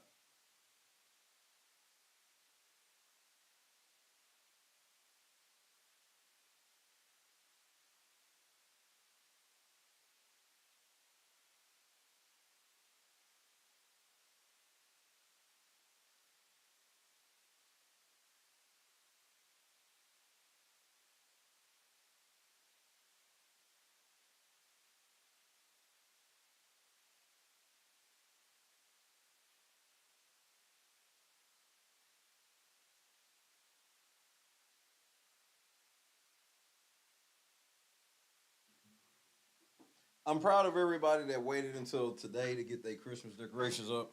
A lot of you niggas have had y'all shits up since Halloween. I know that's for real in this neighborhood. Like, no cap. Halloween.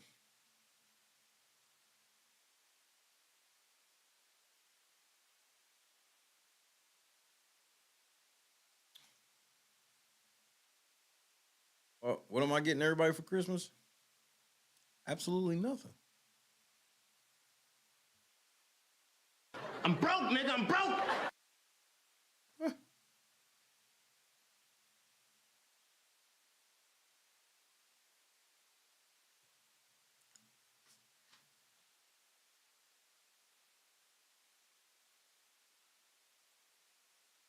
Yeah.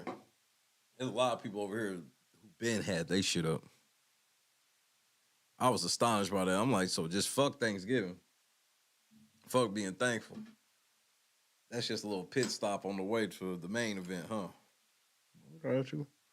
I mean, this is some shameful shit. I got you.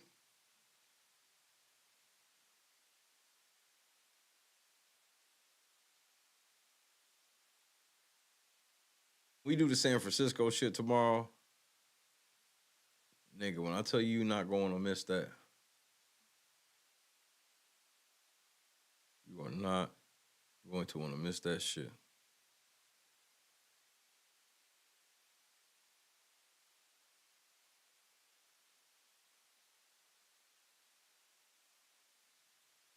I didn't know they was doing that. They did a Netflix special about Johnny Football.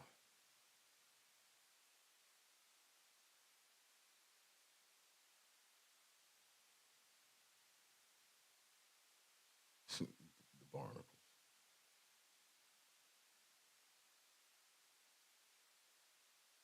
Let's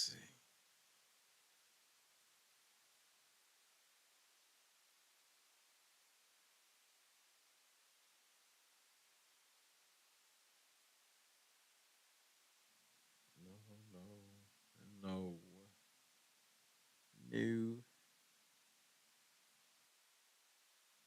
Nope.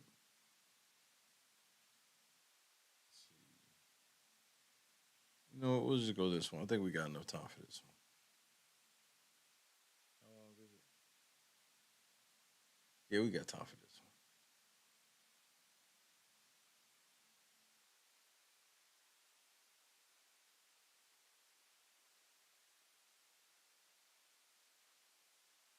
I didn't even. I watched like the first 20 seconds of it, and I said, "Wait, what?"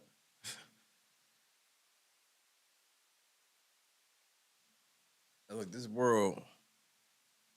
If I stay prayed up, stay home.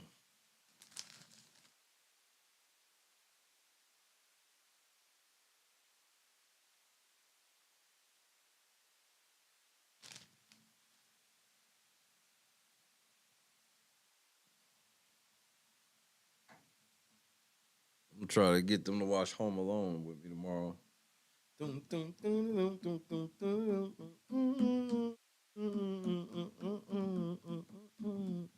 I might watch that when I get off the air. Fuck them. I mean, I'll still watch it tomorrow again. Like that's something me and football watch.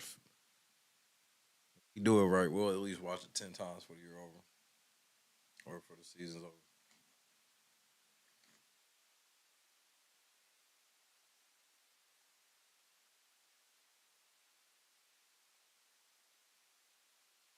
Kevin, racist.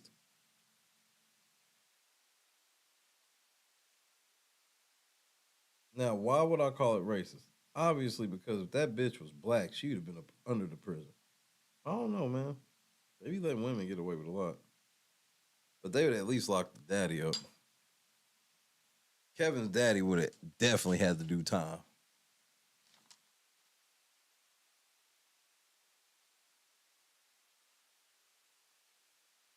Land Proof Christmas Vacation. See if I have access to that.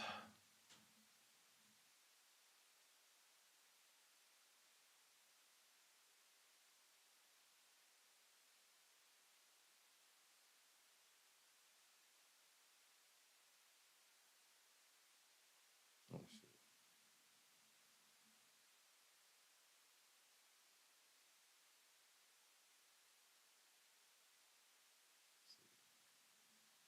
Yep, I sure do.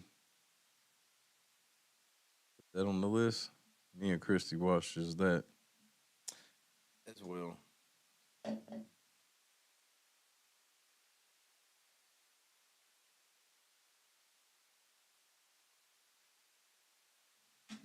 Michelle and Michael are going to see Christmas Story on stage next week. It's Christmas Story on stage. Great to me.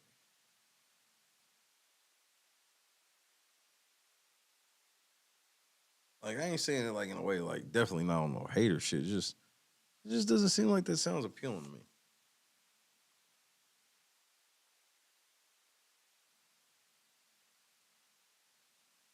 But I could be surprised. I was surprised when I saw the producers live. I was like, what was the name of that place? Beef and Boards or whatever? Where it's like you eat and watch a live show.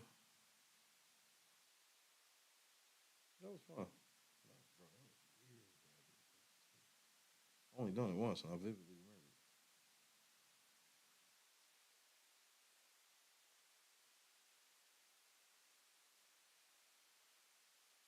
it. You haven't watched a Christmas Story in a long time. When was the last time I watched Christmas Story? Last year. Good night, Bob. I guess I'm not too far behind. Maybe another 15, 20 minutes. Well, good night. Happy Thanksgiving.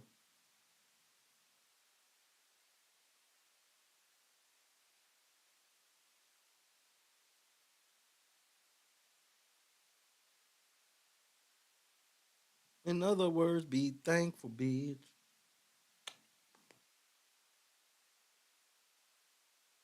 Be thankful, bitch.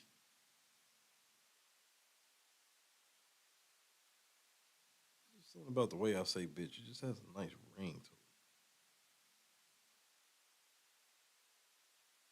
See, because I can say it in so many different ways. Bitch, bitch, bitch, bitch. Bitch, are you for real? Check this shit out. Tactical nuke incoming!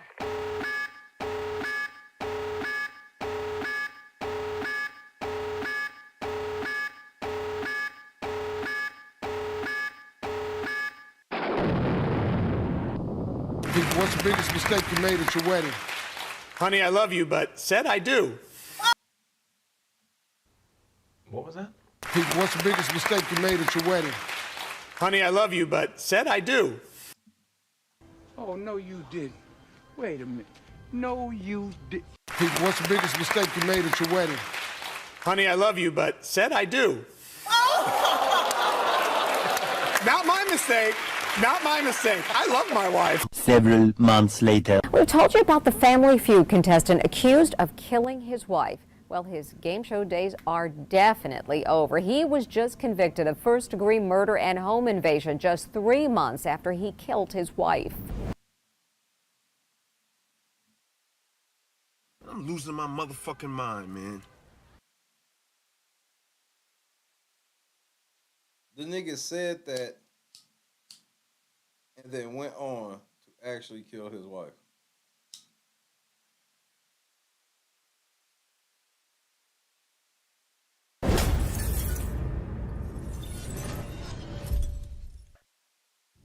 Like, you can't make that up. You know, it's interesting because this is not the first murderer who's been on a game show. It's actually nothing new. Here's a clip from back in the 70s on a show called The Dating Game. And in that show, a famous serial killer made an appearance. Check it out. We're gonna have a great time together. It may be the creepiest episode ever on The Dating Game because this bachelor looking for love back in 1978 is actually a serial killer. I'm called the Banana, and I look really good. No one had any idea that Rodney Alcala had already launched his killing spree when he appeared on the popular dating show. Now, almost 50 That's that bullshit. years later, there's another game show killer who has been convicted of murder. This is Tim and Becky. They lived in Quincy, Illinois, and they married in 2009 and had 3 sons. Tim worked in the recycling business and Becky was a nurse. Now, Tim has been accused of killing his wife, and he has been convicted of that crime. Now, the shocking part is that Tim appeared on the show Family Feud in 2020. Here is the question that Tim was asked while he was on the show. What's the biggest mistake you made at your wedding? Honey, I love you, but said I do. Not my mistake. Not my mistake. I love my wife. That's like, you can't even make that up, bro. That's eerie. Feels like foreshadowing. Now, Tim and Becky's marriage fell apart. Tim filed for divorce and things essentially moved on. Tim moved out of the house. He moved about, I think, a mile away from the family home where Becky resided. Now, their divorce was contentious. You had disputes over everything from child custody, money issues, and the house. Now, Tim and Becky accused each other of stalking harassment, and both sought restraining orders from local authorities, but both restraining orders were denied. Now, on February 22nd, 2023, Becky was at her home, and Tim was allegedly watching their 3 sons. Now, at about 1:11 a.m. in the morning on that night, Becky was murdered in her home. Now, Becky's father discovered her body the next afternoon, and here's what he said happened. Becky Bleaknick's father taking the stand Tuesday telling jurors how he discovered her body. I ran up the stairs, and since she supposedly was sick, I went to the bedroom to see if she was laying down. Didn't see anything in her bedroom, went into the attached bathroom, and that's when I found her body lying on the floor. She looked like she was dead. Now, police arrived and found that Becky had been shot 14 times. There was a what? You shot her 14 times for what? threaded Aldi bag near her body, and the window had been pried open with something like a crowbar. There was also a shoe print found outside that window. Another interesting fact is that Becky had attempted to call 911 at about 1:11 around the time of the murder. Police also noted that nothing was actually stolen from the house. Now, surveillance Yeah, I noticed that, Tata. footage revealed that a person was on Becky's driveway about 24 hours before the murder. Surveillance also showed a person cycling near the crime scene at the time, and the bike didn't have wheel reflectors, which are required by law in the area, but that made it a little bit more suspicious. Now, police started their investigation with the husband because the vast majority of the time, people are killed by someone they know. And it's really interesting because even within racial groups, like for instance, 80% of black people are killed by the black people, 80% of white people plus are killed by the white people, and so forth. And it's more likely that you're going to know your killer if a person is murdered. So one of the easiest things for police to do is look at internet searches. And when they looked at Tim's internet search before the murder, this is what they found. The state also says the defendant's search history is quite damning. It apparently includes searches like how to make a homemade silencer, Quincy Police Department. I'm losing my motherfucking mind, man.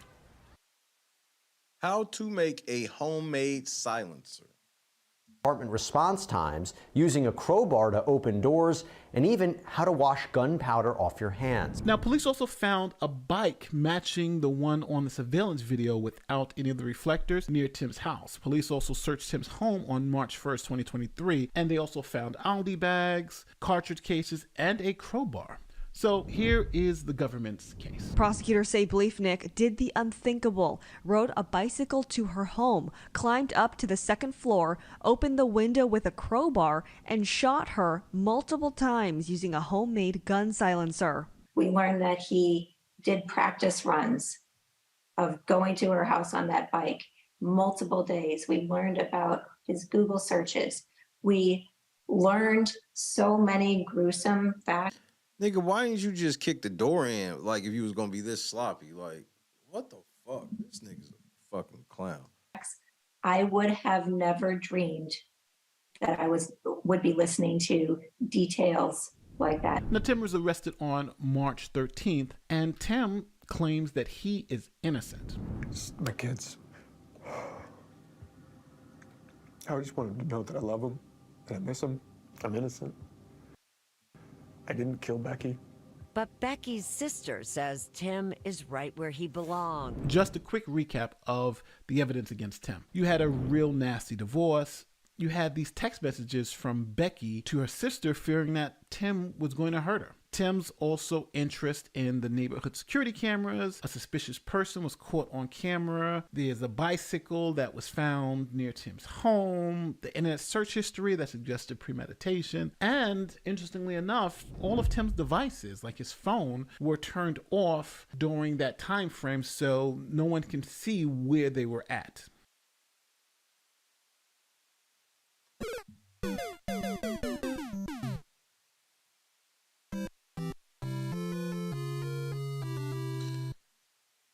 Great job, genius.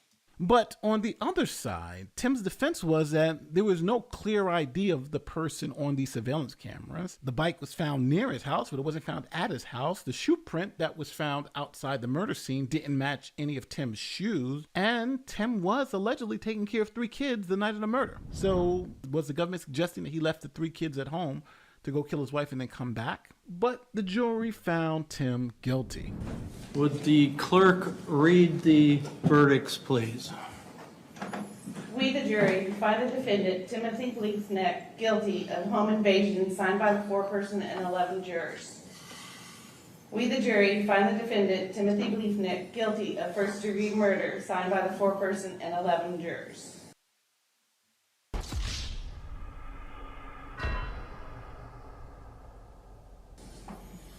We, the jury, find the allegation that during the commission of the offense of first-degree murder, the defendant personally discharged a firearm that approximately caused death to another person was proven.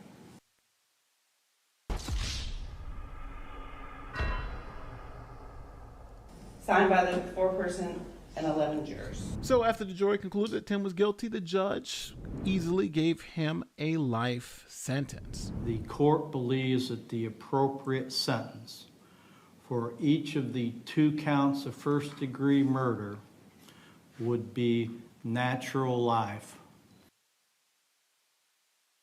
Bitch, are you for real? In prison. Court believes that the 3rd count of home invasion, appropriate sentence is life in prison. Those 3 sentences will merge together into one life sentence. And then, Mr. Bleefnick, I need to give you your appeal rights. So obviously this case has been intriguing because of that question that Tim was asked during Family Feud. The biggest mistake of his life was saying yes, and that may actually have been true for Tim. Now, quick question. Do you think Tim is guilty of murder? Let me know in the comment section. To be honest, it really don't matter.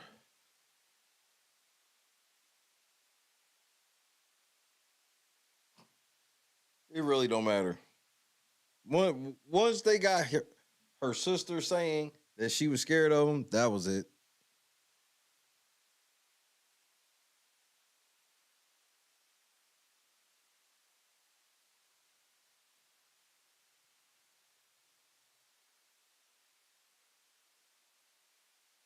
Like, what the fuck?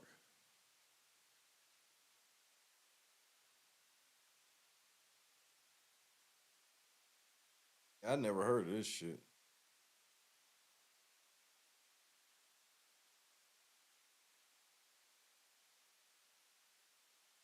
I'm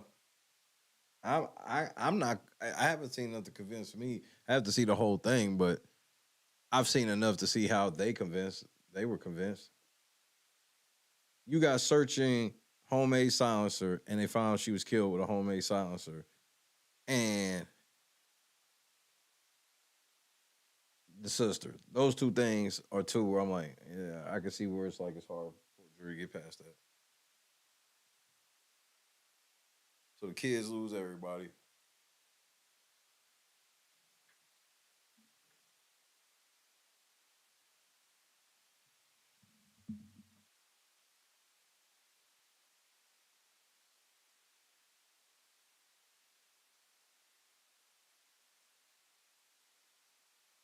Insane. To say the least. To say the fucking least.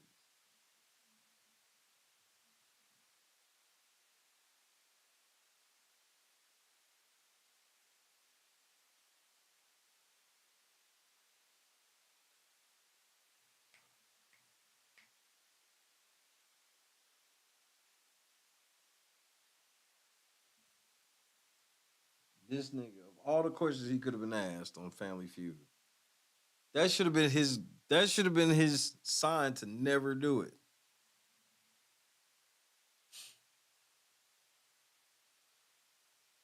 You can't even tell this nigga like. Oh.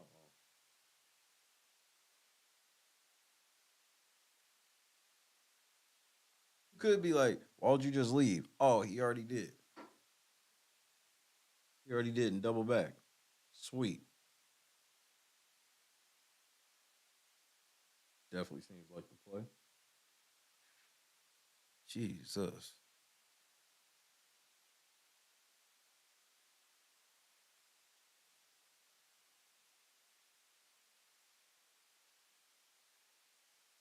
And Tata was right. Like, you see how clean cut he was, and then his image slowly went down. He just slowly went to the toilet. Her breaking up with him fucked him up.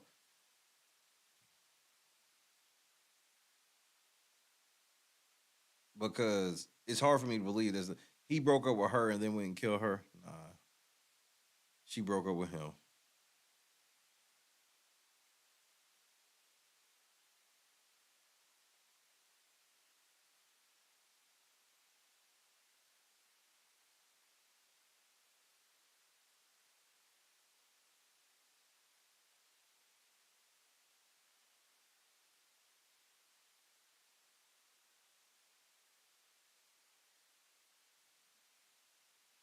I mean, but the kids wouldn't know.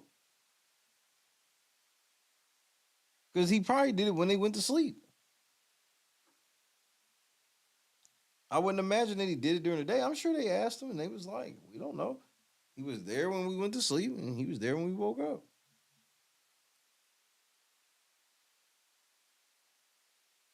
Obviously, he can climb up and do all that shit in the middle of the day. Right? You know what I mean? Had to, right?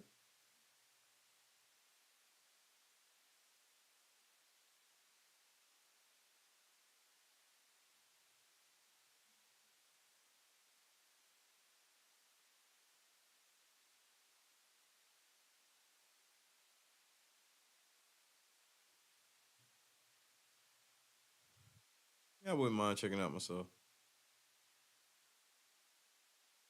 Hey, B-Boo. Who knows? I'm about to eat. I'll probably watch something more light. I'm gonna watch like Home Alone, something like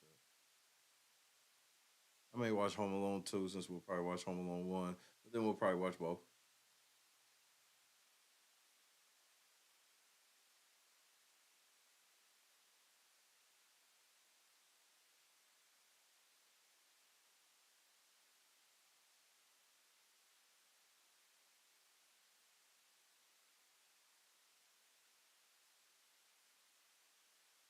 Watch me some Home Alone, eat me some food. We'll play some video games. I always be feeling like I'm going to. I'll be like, I'll play some video games and watch the movie. But then I'll get off here and be like, you know what? I'll just watch this motherfucking movie. So I ain't even gonna lie to myself tonight. I'm just watch this movie. Damn, 92% on Diddy. The final, officially.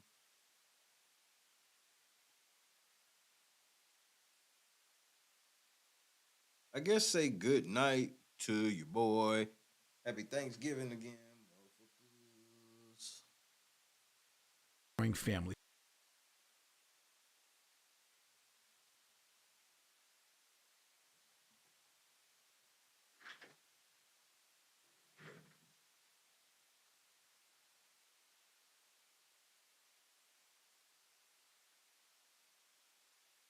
Boston, SH, Janice.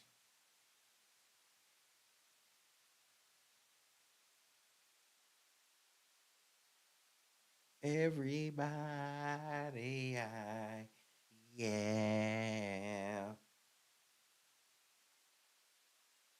Get a plate of leftovers. They are fire. Warm up tonight. Mm. Boom, boom, boom, boom. KS Dub, Big, Jackie. Enjoy the rest of y'all evening, which is not much left because it's almost the morning. Angelo. We gonna go over some more of these other cases too, but we definitely go over the San Francisco shit. I'm gonna try to compile a whole list to see who all got hit on the last day because it was so many. I was like, dang. So I'm gonna have to compile a list. Tata, everybody, good night. Lunchbox rules in full effect. I love y'all to death, man. Be safe. Because I will be safe as well. God is great, man. I love y'all, man. Peace.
No, thank you, SH.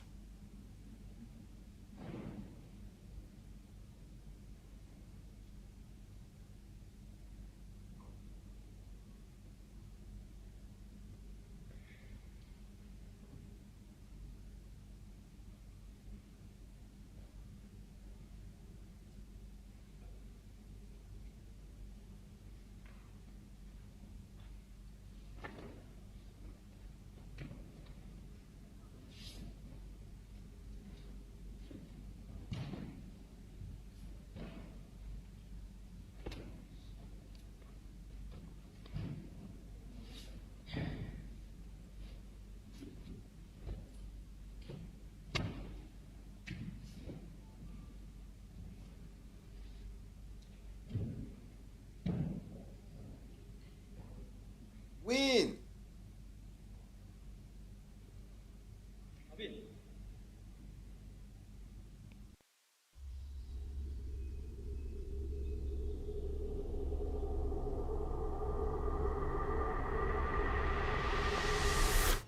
Yo, what's going on, boys? How are you? Yo, dab me up. Hey, all right, damn. What part of the city are you from? Yo, What's up? there, brother. Hey, Yeah. What's up? Yeah. You guys ready for this? Take this. Oh, all right, sick. Why don't you guys come inside? Don't ski. These are the guys. I'm Octavius Gray. And I'm Steve. Steve LeBlanc. It's okay, I vape in here, right?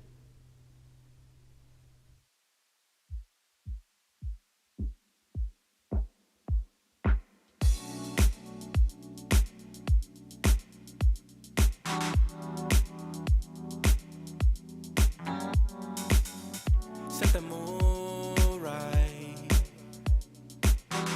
Pick you up, baby, I'm looking so fly. Sunset rooftop, yeah, that's nice, right? Hop in the G-Class, I know you need that. Heart racing fast like the speed of light. Is this attraction, or is it the moonlight? You want satisfaction, but only for one night. This could be real love, but you've been broken, and I just want you to see what I can be for you.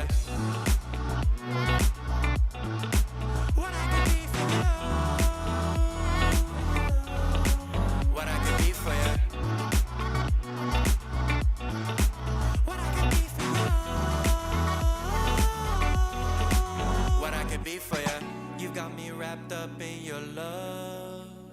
Barely. Finding you is Good night, like Kendra. a treasure. Good night, J-Dub. Making my heart feel this way, yeah, yeah. And I'll treat you so damn special. What you did, who you were with, I don't care about those days. When I'm with you, I won't complain. Share your success and heartbreaks. Yeah, you know I stay by your side. Never leave you dissatisfied. But I need you to let me know.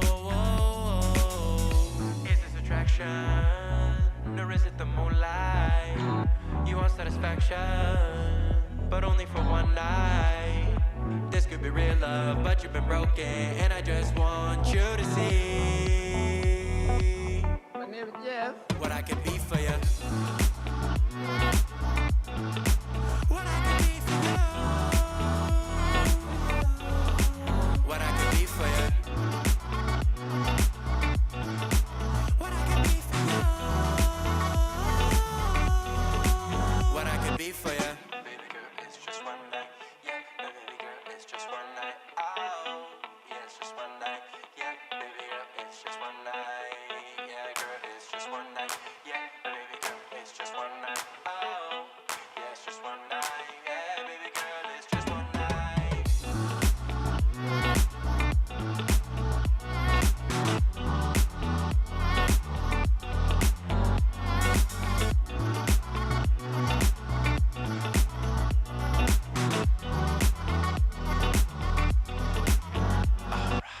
Crushed it. I love y'all, man. See y'all tomorrow. Have a great rest of your night. Warriors won. I likes.